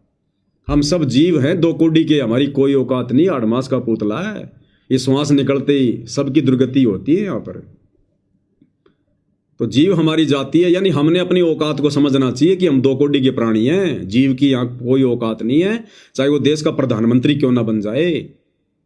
अगर प्रधानमंत्री को सूचना मिले कि आपका बेटा एक्सीडेंट हो गया, भयंकर तरीके से हॉस्पिटल में एडमिट है, वो भले देश का प्रधानमंत्री है, उसका कलेजा यूं करेगा धक धक धक धक। एक्सीडेंट होता है तो प्रधानमंत्री भी मरता है, उसकी कोई स्टील की बॉडी नहीं होती। इसलिए परमात्मा कहते हैं कि ये सब यहाँ 2 कोटि के जीव हैं, ब्रह्मा विष्णु महेश से लेकर 33 करोड़ देवी देवताओं से लेकर और यहाँ के राजा महाराजाओं मंत्रियों और संतरियों से लेकर सब जीव हैं यहाँ पर, सब जीव संज्ञा में हैं, अज्ञानता में, बिना सतगुरु के। और सतगुरु भी मिल गया तो नकली, जिस कारण से खुद को ही भगवान मान के बैठे हैं दुनिया। ये बहुत बड़ी भूल है। पहचान धनाना वाले को गुरुदेव, धनाना वाले को पहचान, धनाना वाले को गुरुदेव, धनाना वाले को काहे भटक रहा इंसान, पहचान धनाना वाले को। फिर क्या लिखवाया मालिक ने? मस्जिद भटको चाहे मंदिर, सतगुरु है घट के अंदर। मस्जिद भटको चाहे मंदिर, सतगुरु है घट के अंदर। ये जगत के तारणहार, पहचान धनाना वाले को। ये जगत के तारणहार, पहचान धनाना वाले को। भाई और बहनों, ये बार बार जो धनाना शब्द बोला जा रहा है, तो भगवान कोई धनाना में नहीं बैठा हुआ है। कोई ये समझ ले भाई जो सतलोक आश्रम वालों ने धनाना आश्रम खोल दिया, बस वहां जाने से भगवान मिलेगा। नहीं, वो कबीर परमात्मा 8 सितंबर 1951 को इस भारत की पवित्र भूमि पर हरियाणा के धनाना गांव में प्रकट हुए हैं। एक लीला की है परमात्मा ने, मुंह बोले माता पिता बनाकर प्रकट होने की। इसलिए धनाना शब्द का प्रयोग किया जाता है। केवल उस धरती के लिए उस गांव का नाम लिया जाता है। बाकी धनाना गांव में जाकर चाहे तुम मकान बना के रह लेना, ऐसे परमात्मा नहीं मिलता। उस सतलोक आश्रम धनाना में जाके चाहे तुम शरीर छोड़ देना, ऐसे परमात्मा नहीं मिलता। वो धनाना में आए हुए परमात्मा से वो वर्तमान में चाहे कहीं बैठा हो, देश के किसी भी कोने में, दुनिया के किसी भी कोने में, उनसे सत उपदेश लेकर उनको अपना गुरु धारण करके और जो मर्यादा भक्ति उन्होंने बताई है वो आजीवन, चाहे तुम अमेरिका में बैठ के कर लो, चाहे जापान में कर लो, चाहे हिंदुस्तान में कर लो, चाहे अपने घर पे कर लो, उस मर्यादित भक्ति से उनको सतगुरु धारण करके फिर आत्मा का कल्याण होगा, फिर मोक्ष होगा। तो कहते हैं मस्जिद भटको चाहे मंदिर, सतगुरु है घट के अंदर। यानी वो सतगुरु हमें सतनाम देगा, सच्चा नाम देगा। श्वास उन सांस से हमने उसका सुमरण करना पड़ेगा। तो वो परमात्मा हमारे घट में बैठा हुआ है, खाली उसको पहचानने की जरूरत है। परमात्मा कहते हैं स्वर्ग 7 आसमान पर भटकत है मन मूड, और खालिक तो खोया नहीं इसी महल में ढूंढ। महल यानी शरीर, इसी शरीर से परमात्मा पाया जाएगा सतनाम के जाप से, श्वास ऊं सांस के उस जाप से। मस्जिद भटको चाहे मंदिर, सतगुरु है घट के अंदर। मस्जिद भटको चाहे मंदिर, सतगुरु है घट के अंदर। ये जगत के तारणहार, पहचान धनाना वाले को। ये जगत के तारणहार, पहचान धनाना वाले को। काहे भटक रहा इंसान, पहचान धनाना वाले को। ये धनाना गांव में वो कबीर परमात्मा आए हुए हैं संत रामपाल जी के रूप में। कहते हैं उनके सत्संग सुनकर उनको पहचानने का प्रयास कर। हम ना मुस्लिम ना हिंदू, सब एक पिता के बंधु। यहाँ कोई जाति नहीं, कोई धर्म नहीं, इस काल ने बनवा दिए हमारे को आपस में बांटने के लिए। अरे सतयुग में कोई जाति नहीं, कोई धर्म नहीं, त्रेता में कोई जाति नहीं, कोई धर्म नहीं, द्वापर में कोई जाति नहीं, कोई धर्म नहीं। ये पिछले 5000 वर्षों से जातियां बन गई, धर्म बन गए दुनिया भर के। क्यों? क्योंकि इस कलयुग में उस कबीर परमात्मा ने धनाना गांव में प्रकट होना था हमारे उद्धार के लिए, मोक्ष के लिए। तो उनके आने से पहले पहले इस काल ने जाल फैला दिया जातियों का, धर्मों का, संप्रदायों का।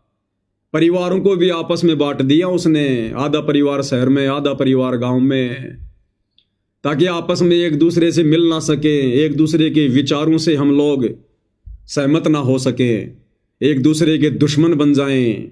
मेरी जाति सर्वश्रेष्ठ, मैं ब्राह्मण, मैं ठाकुर, मैं अहीर, मैं फलाना देना, हैं, मैं हिंदू, मैं मुस्लिम, मैं सिख, मैं जैनी। हमारे को आपस में एक ही परमात्मा के बच्चों को, जिस प्रकार एक बाप के 4 बच्चे हैं, एक बाप की 4 संतान है, और जब वो पिता शाम को काम धंधा करके घर की तरफ आता है तो एक बच्चा क्या कहता है कि देखो देखो मेरे पापा जी आ गए, मेरे पापा जी आ गए। दूसरा नादान बच्चा कहता नहीं, वो तो मेरे डैडी है, मेरे डैडी। तीसरा कहता अरे तेरा दिमाग खराब है क्या, वो तो मेरे फादर है, मेरे फादर। और चौथा वो कहता अरे तुम तीनों है ना मंदबुद्धि हो, वो तो मेरा बाप आ रहा है, मेरा बाप है। अब भाई चाहे उसको फादर कह दो, चाहे उसको डैडी कह दो, चाहे बाप कह दो, चाहे उसको पिता कह दो, वो है एक ही उनका। तो हिंदू जिसको भगवान कह रहे हैं, मुसलमान जिसको अल्लाह कह रहे हैं, वाहिगुरु जिसे सिख भाई जिसको वाहिगुरु कह रहे हैं, ईसाई जिसको मसीहा कह रहे हैं, गॉड कह रहे हैं, अरे वो एक ही है भाई, कबीर परमात्मा। वेदों की तरफ लौटो, सतगुरु रामपाल जी ने पढ़ा दिए, समझा दिए, उनके प्रवचन सुनो। वेद लाकर पढ़ने से नहीं समझ पाओगे। सतगुरु रामपाल जी ने उन्हीं वेदों को जो इन ऋषि महर्षियों ने लिखे हैं, जिनको हम ऑथेंटिक मानते हैं, उन्हीं को पढ़ पढ़ के दिखा दिया, समझा दिया, अपनी तरफ से वेद नहीं लिखे। अब तो सतगुरु रामपाल जी के प्रवचन समझने की जरूरत है, सुनने की जरूरत है, तब हम ये जाति और धर्म के इस षड्यंत्र से बाहर निकल सकते हैं, भक्ति कर सकते हैं। नहीं तो आपस में मरोगे, कटोगे। आने वाले समय में युग परिवर्तन का समय है, ये कोई बचाने वाला नहीं है धरती पर। ये काल का सुनियोजित षड्यंत्र था हमें आपस में बांटने का। तो भाई मुसलमान चाहे मस्जिद में जा जाके चाहे अपना माथा घिस दो, अल्लाह के दर्शन भी नहीं होने वाले। और हिंदू चाहे मंदिर में जा जाके, सिख भाई चाहे गुरुद्वारों में जा जाके कितने पाठ कर लो भाई, और ईसाई भाई चर्चों में जाके कितना ही कुछ कर लो, सो यत्न कर लो, उस मसीहा के तो छाया के दर्शन भी नहीं कर सकते तुम। अगर उसको पूरा का पूरा प्राप्त करना है तो सतगुरु रामपाल जी को सतगुरु धारण करना पड़ेगा। ये स्वयं ही वो अल्लाह है, मसीहा है, वाहिगुरु है, गॉड है, भगवान है। लेकिन ऐसे समझ में नहीं आएगा ये, उसके लिए इनके सत्संग सुनने पड़ेंगे, ज्ञान से परिचित होना पड़ेगा। फिर देखना तुम्हारे को स्पष्ट रूप से प्रत्यक्ष में भगवान खड़ा दिखाई देगा। भगवान है। हम ना मुस्लिम ना हिंदू, सब एक पिता के बंधु। हम ना मुस्लिम ना हिंदू, सब एक पिता के बंधु। छोड़ के जाति धर्म अभिमान, पहचान धनाना वाले को। छोड़ के जाति धर्म अभिमान, पहचान धनाना वाले को। काहे भटक रहा इंसान, पहचान धनाना वाले को। भाई यहाँ चाहे कोई ब्राह्मण हो, चाहे कोई ठाकुर हो, चाहे कोई क्षत्रिय हो, चाहे कोई वैश्य हो, चाहे कोई शूद्र हो, चाहे कोई हिंदू हो, चाहे मुसलमान हो, चाहे देश का राजा हो, चाहे राष्ट्रपति हो, जिसने सतगुरु रामपाल जी को वर्तमान में सतगुरु धारण करके ये सतभक्ति नहीं की, अंत में यम के दूत उसको नंगा करके घसीटते हुए लेकर जाएंगे, घसीटते हुए। दूसरा कोई तरीका नहीं है बचाव का। भाई जप कर ले, चाहे तप कर ले, चाहे जल गंगा से भर ले। ये राधे राधे करने वाले, हरे राम हरे कृष्ण करने वाले, कोथड़ी में हाथ दे के मंत्र जाप करने वाले, भाई जप कर ले, चाहे तप कर ले। और तप ये पैदल यात्रा करने वाले, कभी खाटू श्याम जी की, कभी मेहंदीपुर के बालाजी की, कभी तिरुपति बालाजी की, कभी रामदेव जी की, हैं, कभी कावड़ लाने जाएंगे, पैदल जाएंगे, पैदल आएंगे। तो परमात्मा कहते हैं भाई जप कर ले, चाहे तप कर ले, चाहे जल गंगा से भर ले। चाहे जप कर ले, चाहे तप कर ले, चाहे जल गंगा से भर ले। तेरे सर लटके तलवार, पहचान धनाना वाले को। तेरे सर लटके तलवार, पहचान धनाना वाले को। एकमात्र सतगुरु रामपाल जी के द्वारा दी गई भक्ति को ना करके, चाहे दुनिया के किसी भी महाराज से, शंकराचार्य से नाम उपदेश लेकर, सुमरण लेकर कितना जप कर ले, कितना तप कर ले, कितनी कावड़ लिया मेरे भाई, कितनी पैदल यात्रा कर ले, तुम सबके सिर पर कालबली बैठा है, उसकी तलवार लटक रही है कच्चे धागे से। यानी हमारे भाग्य में, हमारे संस्कार में, हमारी किस्मत में, हमारे इस प्रारब्ध में इस प्रकार की आधी अधूरी भक्ति करने के चलते कोई किसी प्रकार का चेंजमेंट नहीं हो सकता। अरे सारी दुनिया भक्ति कर रही है, फिर भी आंखों के सामने बेटा मर रहा है, बेटी मर रही है, खुद का एक्सीडेंट हो रहा है। ये आए दिन दुनिया भर की गाड़ियों में आग लग रही है, ब्लास्ट हो रहे हैं, गाड़ियों की गाड़ियां ठुक रही हैं। अभी थोड़े दिन पहले जयपुर के हरमाड़ा क्षेत्र में न्यूज़ आई थी, आप सबने देखा, एक डंपर वाला शराब के नशे में कई गाड़ियों को रौंद गया, 15-20 लोग मर गए। अरे वो डंपर वाले के डंपर में भी आगे डैशबोर्ड पर शंकर जी की मूर्ति रखी थी, गणेश जी की मूर्ति रखी थी। वो जिन गाड़ियों को रौंद गया, उन छोटी छोटी गाड़ियों में भी माता जी की वो चुंदरी बंधी हुई थी, मालाएं लटकी हुई थी।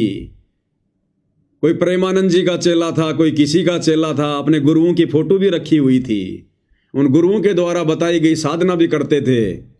लेकिन भाई वो जो तलवार सर पे लटक रही थी ना, वो तो समय आने पर चली चली, ना वो गुरु बचा पाया, ना वो शंकर जी बचा पाया, ना वो माला बचा पाई। ये बचाव होगा केवल सतगुरु रामपाल जी परमेश्वर जी की शरण में आकर, जो भक्ति उन्होंने दी है उसको आजीवन मर्यादा में रहकर करते रहने से। फिर ये परमात्मा मृत्यु को टाल देगा। जम जोरा जासे डरे, मिटे कर्म के लेख, अदली असल कबीर है कुल का सतगुरु एक। जम जोरा, जम यानी ये काल और जोरा यानी ये मौत, ये भी डरते हैं इस कबीर भगवान सतगुरु रामपाल जी से हाथ जोड़ते हैं। तो भाई और बहनों, वो समर्थ परमात्मा धरती पर आए हुए हैं, लेकिन पहचान होगी उनके सत्संग सुनने से। जब तक आप उनके प्रवचन नहीं सुनोगे, आप उनको गालियां दोगे, बुला भरा कहोगे, उनके विषय में उल्टा सोचोगे, उनके भक्तों को गालियां दोगे और अपने कर्म फोड़ सकते हो, अपने कर्म ही फोड़ोगे। क्योंकि सतगुरु रामपाल जी के भगत जो भी ज्ञान प्रचार कर रहे हैं, आप जगत वाले भाई बहनों की आंखें खोलने के लिए कर रहे हैं, आप लोगों को काल की उस तलवार से बचाने के लिए। आपकी अकाल मृत्यु ना हो, आपके घर में कोई संकट ना हो, आपके बच्चे आपकी आंखों के सामने ना मरे, कोई अकाल मौत ना मरे, इसके लिए गांव गांव में जाकर ज्ञान गंगा पुस्तक, जीने की राह पुस्तक या सतगुरु रामपाल जी के ज्ञान का प्रचार किया जा रहा है। वरना हमें क्या स्वार्थ है भाई आप लोगों से, हमें क्या स्वार्थ है बताओ? आप लोगों की गालियां खा खा के भी हम भाई बहन ज्ञान प्रचार कर रहे हैं, पुस्तक सेवा कर रहे हैं, क्योंकि हमें पता है कि आप लोग इस काल की भांग के नशे में हो, आप लोगों के ऊपर वो मृत्यु रूपी तलवार लटक रही है और हमें ये ज्ञान हो गया, इसलिए हम लोग आप लोगों को बचाने के लिए ये प्रचार प्रसार कर रहे हैं। तो जिनका नशा उतर चुका होगा वो तो स्वीकार कर लेते हैं और अपनी जान बचा लेते हैं, और जो विरोध करते हैं फिर देखो कैसे मरते हैं। कोई बम ब्लास्ट में मरता है, अभी दिल्ली में बम ब्लास्ट हुआ, कितने मर गए? क्या उनके कानों तक सतगुरु रामपाल जी का ज्ञान नहीं आया होगा? क्या किसी ने उनको ज्ञान गंगा पुस्तक के बारे में नहीं बताया होगा? अवश्य, क्योंकि जब ये परमात्मा सतगुरु रूप में धरती पर आता है, इस पृथ्वी पर मनुष्य शरीरधारी एक भी ऐसा स्त्री या पुरुष नहीं बचता जिसके पास ये ज्ञान नहीं जाता। क्योंकि धर्मराज के दरबार में जब ये प्राणी जाता है भक्तिहीन, तो धर्मराज सबसे पहले एक ही सवाल करता है कि बेटा तेरे को मनुष्य जन्म दिया था और भक्ति करने के लिए दिया था, और नीचे भगवान आया हुआ था, तूने भक्ति क्यों नहीं करी? खाली हाथ क्यों आ गया नादान? सारे उल्टे काम करके कार कोठियां जोड़ जोड़ के आ गया। कहाँ तेरी कार कोठियां? जिस परिवार के लिए तू मर मिटा, कहाँ है वो तेरा परिवार? आए तेरे साथ में कोई? तब इसकी आंख खुल जाती है वहां पर कि मैंने तो पूरी जिंदगी वो डले ढोए। फिर वो एक ही बहाना करता है वहां पर, हे भगवान मेरे को पता नहीं था भगवान कौन है, परमात्मा कौन है। फिर वो फिल्म चला दी जाएगी वहां पर कि देख ये मोबाइल में तेरे सामने संत रामपाल जी के सत्संग नहीं आए, क्या बोल रहे थे वो? देख तेरे रिश्तेदार ने तेरे को ज्ञान गंगा पुस्तक ला के दी थी, तेरे को मेमोरी कार्ड दिया था गुरुजी के सत्संगों का, और तू क्या बोला? अरे भगवान भगवान, रामपाल कोई भगवान थोड़ी है, ऐसे भगवान होते हैं, भगवान तो ब्रह्मा विष्णु महेश है। ले अब तेरे ब्रह्मा विष्णु महेश बचाएंगे, तेरे को बचा ले। नरक में ठोकेगा, नरक में। भगवान आएगा तो कोई सींग लगा के नहीं आएगा। हवन जाने में रामकृष्ण को भगवान मानते, पूंछ लगा के आए थे, सींग लगा के आए थे, नाक पे सींग था उनके, या और कोई ड्रामा करके आए थे, लंबे लंबे दांत थे उनके। वो भी आप और हमारी तरह साधारण तरीके से एक परिवार में आए, उन्होंने शादी की, उनके बाल बच्चे हुए, उन्होंने अपना राजकार्य किया। आज उनको भी तो भगवान कह रहे हैं। तो भगवान आएगा तो सींग लगा के थोड़ी आएगा। भगवान संत रूप में आएगा, साधु रूप में आएगा, सतगुरु रूप में आएगा, और पहचान करनी पड़ेगी उनके वचन सुनकर, उनके प्रवचन सुनकर। भाई दूसरा कोई तरीका नहीं है। तो ये दुनिया भर के कितने भी जप कर लो, तप कर लो, कितना चाहे कावड़ ले आओ भाई, कितनी पैदल यात्राएं कर लो, ये मृत्यु रूपी तलवार तुम्हारे सर पर लटकी रहेगी, और कब मर जाओगे कोई भरोसा नहीं है, कोई भरोसा नहीं है। जहां तुम्हारा समय आ गया, चाहे तुम कितने बड़े भगत हो, कितने तुम मंदिरों में जाते हो, मस्जिदों में जाते हो, चाहे तुम गुरुद्वारों में पाठी हो, कुछ भी हो तुम, जहां तुम्हारा समय आ गया, बस में, ट्रेन में, हवाई जहाज में, वहीं ले मरेगा ये काल है। गुजरात में वो प्लेन क्रैश हुआ, और 290 के 290 मर गए वहां पर। उनमें हिंदू भी थे, मुसलमान भी थे, सिख भी थे, ईसाई भी थे, हैं? और वो तो बड़ी बड़ी भक्ति करते थे, बड़े बड़े मंदिरों में जाते थे, पैसों की कोई कमी नहीं थी, दान धर्म भी खूब करते थे। क्या हुआ? क्यों नहीं बचाया उन मंदिरों ने, मस्जिदों ने, उन गुरुद्वारों ने, उन भगवानों ने? क्योंकि जब तक हम परमपिता परमेश्वर सतगुरु रामपाल जी की शरण में नहीं आएंगे, ये सत भक्ति नहीं करेंगे, उनको गुरु धारण करके, हमारी मृत्यु नहीं टल सकती। मृत्यु को टालने वाला एकमात्र सारी सृष्टि में यदि कोई महापुरुष है तो सतगुरु रामपाल जी हैं। आजमा के देख लेना, लोगों ने देख लिए, उन्होंने लाखों की मृत्यु एक्सटेंड कर रखी है, बढ़ा रखी है। उनके प्रवचन सुन के देखो, उनके भक्तों के इंटरव्यू सुन के देखो। तो चाहे जप कर ले, चाहे तप कर ले, चाहे जल गंगा से भर ले, तेरे सर लटके तलवार, पहचान धनाना वाले को। काहे भटक रहा इंसान, पहचान धनाना वाले को। चाहे राम जपो, हनुमान जपो, चाहे राधे राधे श्याम जपो, चाहे राम जपो, हनुमान जपो, चाहे राधे राधे श्याम जपो, तू भूल गया करतार, पहचान धनाना वाले को। तू भूल गया करतार, पहचान धनाना वाले को। काहे भटक रहा इंसान, पहचान धनाना। चाहे राम जपो, हनुमान जपो, चाहे राधे राधे श्याम जपो, कितना ही जय श्री राम कर लो, कितना ही मंदिरों में चले जाओ भाई, हनुमान जी की कितनी भक्ति कर लो। अरे हनुमान जी की भक्ति तो छोड़ो, श्री रामचंद्र जी की भक्ति का भी विधान किसी शास्त्र में नहीं है। वो तो एक उनकी जीवन लीला है जो रामायण हम पढ़ते हैं। उन्होंने क्या अच्छे कर्म किए, क्या बुरे कर्म किए, उनके जीवन में क्या क्या घटनाएं घटित हुई। वो तो एक नोवेल है, नोवेल समझ लो, एक वो समझ लो खाली एक कहानी है वो तो उसके जीवन की। अब मेरे जीवन पे कोई कहानी बनाएगा तो रामायण से भी जो है बड़ी बन जाएगी। एक गांव के सरपंच पे उसके 5 साल के कार्यकाल पर आप एक उसकी जीवनी लिखो, रामायण से भी बड़ी बन जाएगी, महाभारत से भी बड़ी बन जाएगी। तो वो तो खाली एक कहानी है जिसको हमने जो है कथा का रूप दे दिया। उसको पढ़ने से मोक्ष नहीं है, बल्कि रामायण महाभारत को पढ़ने से तो उल्टा हमारे अंदर दुर्बुद्धि आएगी। दुर्बुद्धि, सद्बुद्धि नहीं आ सकती। सद्बुद्धि वाले कार्य उन्होंने कोई किए नहीं। भाई श्री रामचंद्र जी ने आजीवन लड़ाई झगड़ों के अलावा क्या किया बताइए? राम रावण युद्ध किया, फिर कभी अश्वमेध यज्ञ किया, घोड़ा छोड़ दिया, और राजाओं के साथ में लड़ाई की, झगड़े किए, जंगल में जानवर मारे, और क्या काम किए। बाद में सीता को घर से निकाल दिया। क्या शिक्षा लोगे आप उनसे? अपनी पत्नी पे अविश्वास किया, उसकी अग्नि परीक्षा ली, क्या शिक्षा लोगे आप? महाभारत को देख लो आप, भाई बंटवारे को लेकर आपस में लड़ाई झगड़ा, मार पिटाई, दुनिया मरवा दी, करोड़ों लोग मरवा दिए। वो जमीन यहीं पड़ी है और वो नरक में पड़े हैं। क्या शिक्षा मिलेगी हमें इनसे? श्री कृष्ण जी की श्री कृष्ण लीला को पढ़ के, सुख सागर को पढ़ के क्या शिक्षा मिलेगी? गोपियां नदी में नहा रही है, श्री कृष्ण जी उनके कपड़े लेकर पेड़ पर बैठ गए।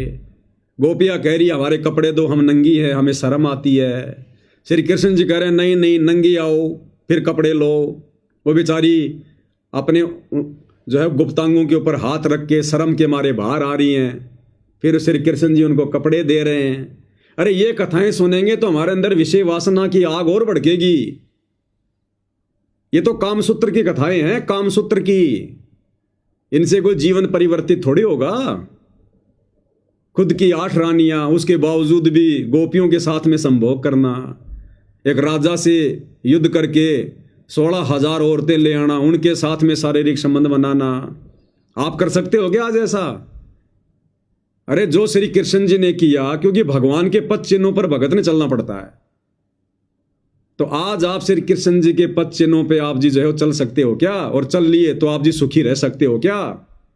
ना तुम्हारा घर बचेगा, ना परिवार बचेगा, ना तुम्हारा समाज बचेगा।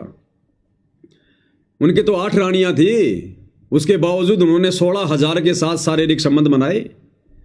तुम अपनी औरत के अलावा किसी एक से भी बना लो, सबसे पहले तो तुम्हें औरत छोड़ के भागेगी, मुकदमे हो जाएंगे तुम्हारे ऊपर, घर टूट जाएगा, परिवार टूट जाएगा। आज तुम किसी नाती हुई बहन बेटी के लेके कपड़े और पेड़ पर जो चढ़ो, छत पे चढ़ो और बोलो कि नंगी आ तब दूंगा ये तेरी साड़ी, शाम पहले गांव में झगड़ा हो जाएगा। आज आप श्री रामचंद्र जी की तरह अपनी धर्म पत्नी को, जो गर्भवती थी, एक धोबी के कहने से, आप अपने पड़ोसी के वो कहने से, झूठा लालछन लगाने से आप अपनी गर्भवती स्त्री को गांव से बाहर निकाल दोगे क्या? जंगल में निकाल दोगे क्या? तो जो काम आज वर्तमान में एक साधारण व्यक्ति भी नहीं कर सकता, उसको भी इतनी समझ है, वो कार्य हमारे भगवानों ने किए। तो काहे के भगवान थे भाई? उनसे अच्छा जीवन और चरित्र तो आज आप और हमारा है। आपस में मिल बैठ के हम बातचीत तो कर लेते हैं, सुलझा लेते हैं। उन्होंने तो तीर मारे, सुदर्शन चक्कर मारे, अग्नि बाण मारे, दुनिया मार दी, सबके पाप कर्म अपने सिर पर लेकर और चले गए। समय आने पर भोगेंगे अपने कर्म। तो बताओ, या तो रामचंद्र जी की भक्ति का भी ना तो रामायण में विधान है, ना गीता में, ना वेदों में। गीता जी अध्याय 15 श्लोक नंबर 16 और 17 ब्रह्मा विष्णु महेश की पूजा करने को भी मना करता है। अध्याय 7 श्लोक नंबर 12 से 15 तीनों गुणों की पूजा करने के लिए मना करता है, ब्रह्मा विष्णु महेश की भक्ति। और हम पूज रहे हनुमान जी। हनुमान जी तो बेचारा भगत था एक। अरे हनुमान जी तो खुद भगत था, श्री रामचंद्र की भक्ति करता था, भर में था बेचारा, और हम हनुमान जी के पीछे लग गए। वो तो खुद रामचंद्र जी का भगत था, हमने भगत की पूंछ पकड़ ली। क्या मिलेगा हमारे को? इसीलिए दुनिया दुखी है, परेशान है। हॉस्पिटल पे हॉस्पिटल भरी पड़ी है, सब लोग भक्ति कर रहे हैं, सब भक्ति करते हैं और हॉस्पिटल भरी पड़ी है। एक्सीडेंट हो रहे हैं, बीमार हो रहे हैं, लड़ाई झगड़े हो रहे हैं, कोर्ट में मुकदमे भरे पड़े हैं। बताओ क्या बचाव कर रहे हो हमारा भगवान? तो भाई सत भक्ति को अपनाओ जो सतगुरु रामपाल जी लेकर आए हैं, इससे छुटकारा होगा, घर परिवार में भी शांति होगी, शरीर भी हमारा स्वस्थ रहेगा, आने वाली समस्याएं भी इस भक्ति से दूर होंगी। तो कहते हैं राम जपो चाहे हनुमान जपो, चाहे राधे राधे श्याम जपो। अब बताओ, राधे राधे राधे राधे श्याम मिला दे। अब गुरुदेव भगवान कहते हैं कि वो राधा पूरी जिंदगी श्याम से नहीं मिल पाई। जब वो राधा बरसाने से कभी कभार मौका देखकर श्याम यानी श्री कृष्ण जी से मिलने जाती थी, तो बरसाने के लोग उसको पता नहीं क्या क्या कहते थे, कुलटा है, लांछन लगाएगी, ये बदनामी करवाएगी हैं, और बेचारी कभी भी श्याम से नहीं मिल पाई। और आज हम कह रहे हैं कि राधे राधे श्याम मिला दे, ये राधा मुझे श्याम से मिला दे। वो राधा तो नहीं मिल पाई बेचारी पूरी जिंदगी। तो ये नकली धर्मगुरु ने हमारे को क्या क्या मंत्र पकड़ा दिए, जिनका कोई सिर नहीं, कोई पैर नहीं। चाहे राम जपो हनुमान जपो, चाहे राधे राधे श्याम जपो, चाहे राम जपो हनुमान जपो, चाहे राधे राधे श्याम जपो तू भूल गया करतार, पहचान धनाना वाले को तू भूल गया करतार, पहचान धनाना वाले को।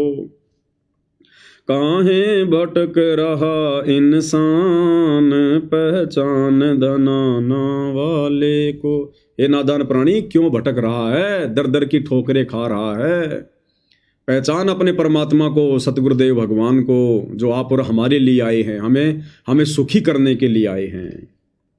तेरे बढ़ रही हारी बीमारी, सतगुरु से कर ले यारी। तेरे बढ़ रही हारी बीमारी, सतगुरु से कर ले यारी। तेरा घर बन गया शमशान, पहचान धनाना वाले को।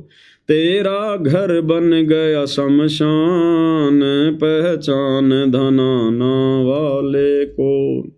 घर घर में रोगी, घर घर में हारी बीमारी, हॉस्पिटल पे हॉस्पिटल भरे पड़े हैं, सबके घर शमशान घाट बन गए। यानी बीमारी है, इसका मतलब उसके पुण्य समाप्त, उसके पाप कर्म ज्यादा, इसलिए वो बीमार हो गया। मरेगा, फिर वो मरेगा तो घर शमशान बन गया, यानी एक आदमी घर से चला गया। तो कहते हैं सतगुरु से यारी कर ले, यानी सतगुरु के सत्संग सुन, विचार कर, उनसे नाम दीक्षा ले, उपदेश ले, और जो भक्ति सतगुरु सतलोक से लेकर आया है वो सत भक्ति कर जो शास्त्रों के अनुसार है। फिर देख परमेश्वर कैसे हरे भरे पौधे की तरह तेरे परिवार को ना कर दे। तो तेरी जाए उमरिया बीती, सतगुरु से कर ले प्रीति। तेरी जाए उमरिया बीती, सतगुरु से कर ले प्रीति। तो पल भर का मेहमान, पहचान धनाना वाले को। तो पल भर का मेहमान, पहचान धनाना वाले को। तेरी जाए उमरिया बीती, सतगुरु से कर ली प्रीति। हम बच्चों का जन्मदिन मनाते हैं, अपना जन्मदिन मनाते हैं, माता पिता का जन्मदिन मनाते हैं, कितनी खुशियां मनाते हैं। और हम मूर्खों को ये नहीं पता कि हर वर्ष हमारी उम्र का 1 साल कम होता जा रहा है। हर वर्ष हम लोग अपनी मृत्यु के निकट पहुंचते जा रहे हैं। अरे मान लो किसी व्यक्ति की उम्र 100 साल की है और हर साल वो अपना जन्मदिन मना रहा है, खुशी मना रहा है, वो तो अपनी मौत की खुशी मना रहा है, क्योंकि हर साल उसकी मृत्यु उसके निकट आ रही है। एक एक साल हर वर्ष उसकी उम्र में घटता जा रहा है और वो जन्मदिन मना रहा है, खुशी मना रहा है, डीजे पे नाच रहा है। अब बताओ काहे का वो बुद्धिमान इंसान है वो, उसको तो होश ही नहीं है तू क्या कर रहा है। तो कहते हैं तेरी जाए उमरिया बीती, सतगुरु से कर ले प्रीति। सतगुरु से प्रेम बढ़ा। सतगुरु से प्रेम बढ़ाने का मतलब है सत्संग सुन, निष्पक्ष होकर अपनी आत्मा के कल्याण के लिए, जीवन को सफल करने के लिए, मोक्ष के लिए। नहीं तो तेरी ये उम्र पल पल बीतती जा रही है और तू पल भर का मेहमान। ये मनुष्य शरीर 8 मास का पुतला, नश्वर, आग में जल के ये मर जाए, पानी में डूब के ये मर जाए, हवा में गिर के ये मर जाए, बीमारी से ये मर जाए, लड़ाई झगड़े में ये खत्म हो जाए। बताओ हम किस चीज पे हम लोग यहां पर आंडी पाक रहे हैं। तो कहते हैं तू पल भर का मेहमान। भाई और बहनों, अंत में हमारे ये सांसारिक वस्तुएं, सांसारिक रिश्ते कोई काम नहीं आएगा। और जितनी हमने बकवाद की हैं जिंदगी भर में, वो कर्म हमारे को फिर भोगने पड़ेंगे। अभी आप देख रहे होंगे अभिनेता धर्मेंद्र, क्या किया उन्होंने पूरी जिंदगी, सिर्फ लोगों का समय बर्बाद किया, लोगों की सांसें बर्बाद की। काल का षड्यंत्र था। ये जितने भी जो फिल्म स्टार हैं, ये क्रिकेटर हैं, इनको काल स्पेशल तौर पर भेजता है, स्पेशल तौर पर लोगों का समय बर्बाद करवाने के लिए, श्वासें बर्बाद करवाने के लिए। ये सतयुग में, त्रेता द्वापर में, आज से 100 साल पहले ये फिल्में नहीं थी, ये सिनेमा हॉल नहीं थे। ये काल ने इसी 100 साल के अंदर अंदर सारी बकवादी शुरू करवाई है, विज्ञान के माध्यम से, टेक्नोलॉजी के माध्यम से। क्योंकि परमात्मा ने इसी समय तो धरती पर आना था। काल को भी इस बात का पता था कि इन आत्माओं को मेरे जाल से निकाल कर ज्ञान देकर सतलोक लेकर जाएगा सतगुरु। उससे पहले पहले मैं इन आत्माओं की श्वासें बर्बाद करवा दूं, समय बर्बाद करवा दूं, इनका मन मैला कर दूं। इनको गंदगी में संदूं। और ये स्पेशल तौर पर काल ने जितने भी ये हीरो हैं, जिनको हम हीरो कहते हैं, एक्टर कहते हैं, ये काल के दूत हैं सारे के सारे। सबसे ज्यादा गंदगी इस बॉलीवुड ने समाज में फैलाई है, सबसे ज्यादा गंदगी। ये नग्नपना, बेहया, बेशर्मी, लड़का लड़की का भाग जाना, छोटे बड़े की कोई इज्जत नहीं, ये पहनावा, खान पान, दिखावा, ये सब इस बॉलीवुड की देन है। ये सब काल के एजेंट हैं जितने भी हैं, छोटे से बड़ा। अब क्या बीत रही है उस भाई के साथ, हॉस्पिटल में पड़ा है बंबई में, अंतिम श्वासें गिन रहा है वो धर्मेंद्र, जिसने पूरी जिंदगी लोगों की श्वासें बर्बाद की। बना बना के 3-3 घंटे की फिल्में, उनमें बकवाद, प्यार प्रेम की बातें, विषय वासनाओं की बातें, लड़ाई झगड़े, मार पिटाई। क्या शिक्षा दिया समाज को? खुद का जीवन बर्बाद कर गया और पीछे पीछे पूरी दुनिया की श्वासें बर्बाद कर गया। एक एक श्वास की कीमत है। परमात्मा कहते, कहता हूं कहीं जात हूं, कहूं बजाकर ढोल। एक श्वास भी जो बिना नाम के खाली जात है, वो 3 लोक का मोल। इतनी कीमत है इन श्वासों की। और हम लोग उनकी फिल्मों के चक्करों में हजारों श्वासें बर्बाद कर देते हैं 3 घंटे में, सिनेमा हॉल में बैठकर, टीवी के आगे बैठकर। तो खुद वो भाई पाप कर्मों की मालगाड़ी भर के ले जाएगा, पाप कर्मों की मालगाड़ी सीधा 84 लाख योनियों में ठोकेगा काल। शुभ कर्म तो कोई किया नहीं उन्होंने। क्या शुभ कर्म करते हैं ये फिल्म स्टार, सिवाय बकवादों के? इनके खुद के अंदर कितनी विषय वासना, कितने विकार भरे होते हैं। पूरी जिंदगी ये क्या करते हैं ये? अब सीधा नरक में ठोकता काल फिर इन लोगों को, सीधा नरक में। और फिर अगला जन्म 84 लाख योनियों में गधे कुत्ते सुअर। ये नियम है यहाँ का। ये क्रिकेट वाले ये क्या करते हैं? ये काल के भेजे गए दूत सारे के सारे। इसलिए गुरुदेव भगवान फिल्में देखने के लिए मना करते हैं, मैच वगैरह देखने के लिए मना करते हैं। मार दिया छक्का, मार दिया चौका, अरे हमें क्या मिल गया उसके चौके छक्के से? अरे हमारा देश जीत गया, अगली बार वो देश हार जाता, फिर अब करो आत्महत्या सारे के सारे, तुम्हारा देश हार गया। ये काल ऐसे हमारा समय बर्बाद करवाता है, पैसा बर्बाद करवा रहा है। 2 कोटी के जीवों को काल ने हीरो बना दिया है। मैं उसका फैन हूं, माता पिता का फैन कोई नहीं है। वो फला फला मेरा हीरो है। अरे माँ बाप जिसने जन्म दिया, पढ़ाया लिखाया, तुम्हारे लिए गधे और बैल की तरह वो पूरी जिंदगी कमाते रहे, वो हमारे हीरो नहीं है। तो काल ने ऐसे सबकी बुद्धि फेर रखी है। इसलिए परमात्मा कहते हैं, नादानो अंत में देख लो तुम्हारे हीरों के साथ में क्या हो रहा है। श्वास भी अटक अटक के ले रहा है हॉस्पिटल में, यम के दूत गला दबा के बैठे हैं, शरीर भी नहीं छोड़ पा रहा ढंग से। परमात्मा कहते हैं, संसार में सबसे बड़ी 2 ही आपत्ति है, सबसे बड़ा कष्ट जीव को 2 ही होता है, मृत्यु और ये बुढ़ापा। तो सोचो हमारे हीरों के साथ में ये बन रही है। उन हीरों के पीछे उनके फैन बनकर घूमने वाले हम जैसे लोगों का क्या होगा? अगर सतगुरु की शरण में आकर सत भक्ति नहीं की तो, इन भगवानों को नहीं छोड़ा तो।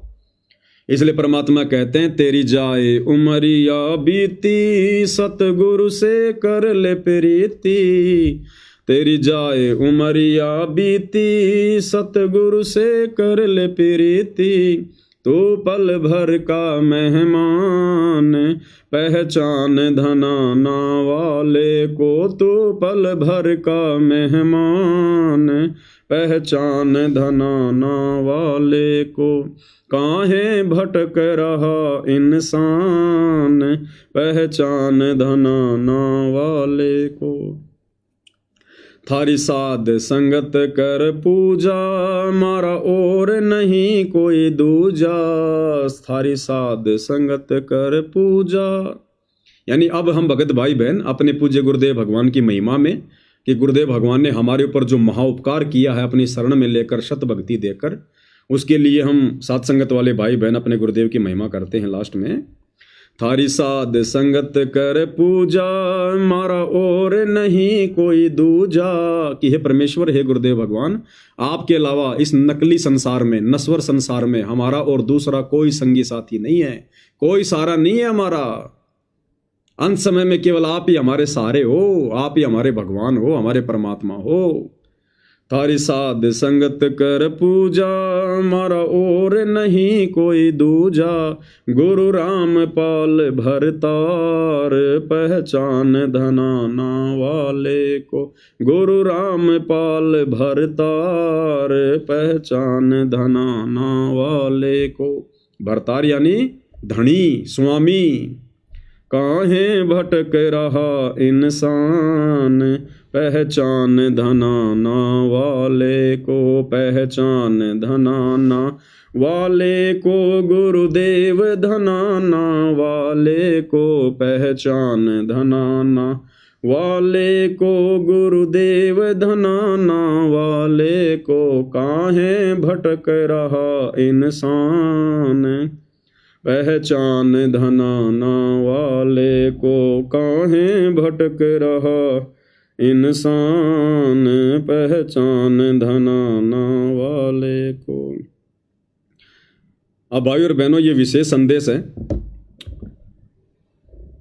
और इन पर बहुत धीरे धीरे वीडियो बनते हैं, क्योंकि विशेष संदेश नंबर 13 तक कंप्लीट हो चुके हैं।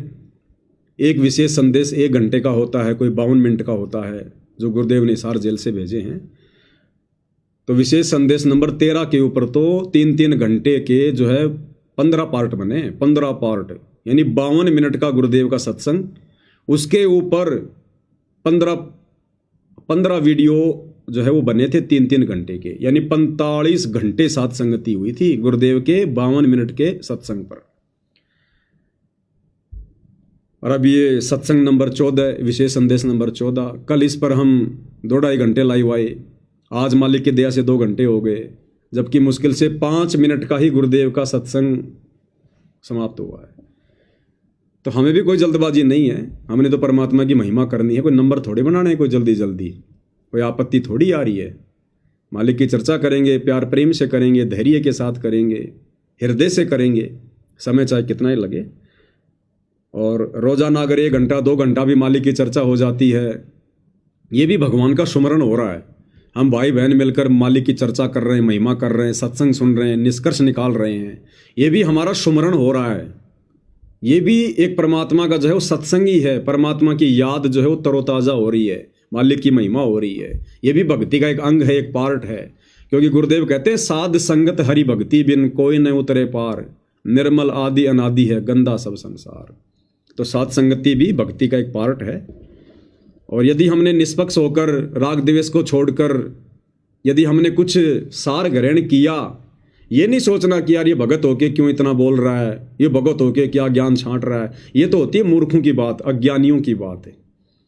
अरे सोशल मीडिया पर भगत भाई बहन सारा दिन 2, 4, 5 घंटे अपने बर्बाद कर रहे हैं, वहाँ कौन सा तुम्हारा गुरु भाई ज्ञान दे रहा है? या तो कोई सीरियल देखते हो, या फालतू के लोगों के वीडियो देख रहे हो, शराब पीने वालों के, मांस खाने वालों के, दुनियादारी वालों के, और कोई वीडियो देख रहे हो। तुम्हें वहाँ क्या मिल रहा है भाई? 5-5 घंटे, 4-4 घंटे।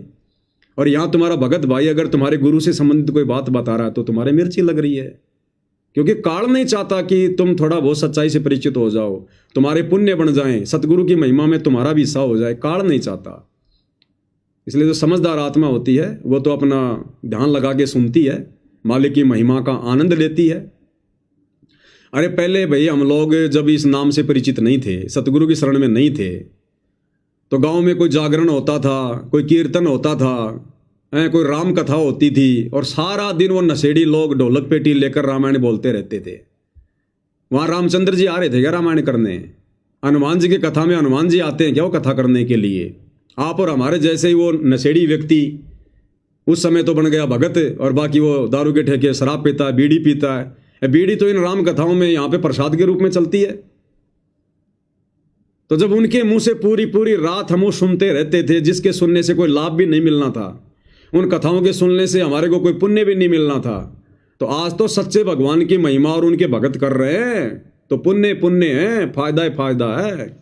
लेकिन काल उन आत्माओं को नहीं सुनने देगा जो आत्माएं अभी काल प्रेरित हैं, काल का जिनके ऊपर पहरा है, जो पूर्णतया सतगुरु की शरण में नहीं आ पाए हैं। यानी नाम लेकर भी जो ज्ञान से अच्छे से परिचित नहीं होगा वो सतगुरु की शरण में नहीं माना जाता है। तो भाई और बहनों, ये तो देखो सबके अपने अपने विचार हैं, ये तो चलते रहेंगे। आप और हमने क्या करना है उस पर हमने ध्यान देना है। तो पूज्य गुरुदेव भगवान के आशीर्वाद से आज की साथ संगति में केवल इतना ही। गुरुदेव हम सबका मार्गदर्शन करें, हमें सुसंगति से जोड़े रखें, हमें आशीर्वाद दें।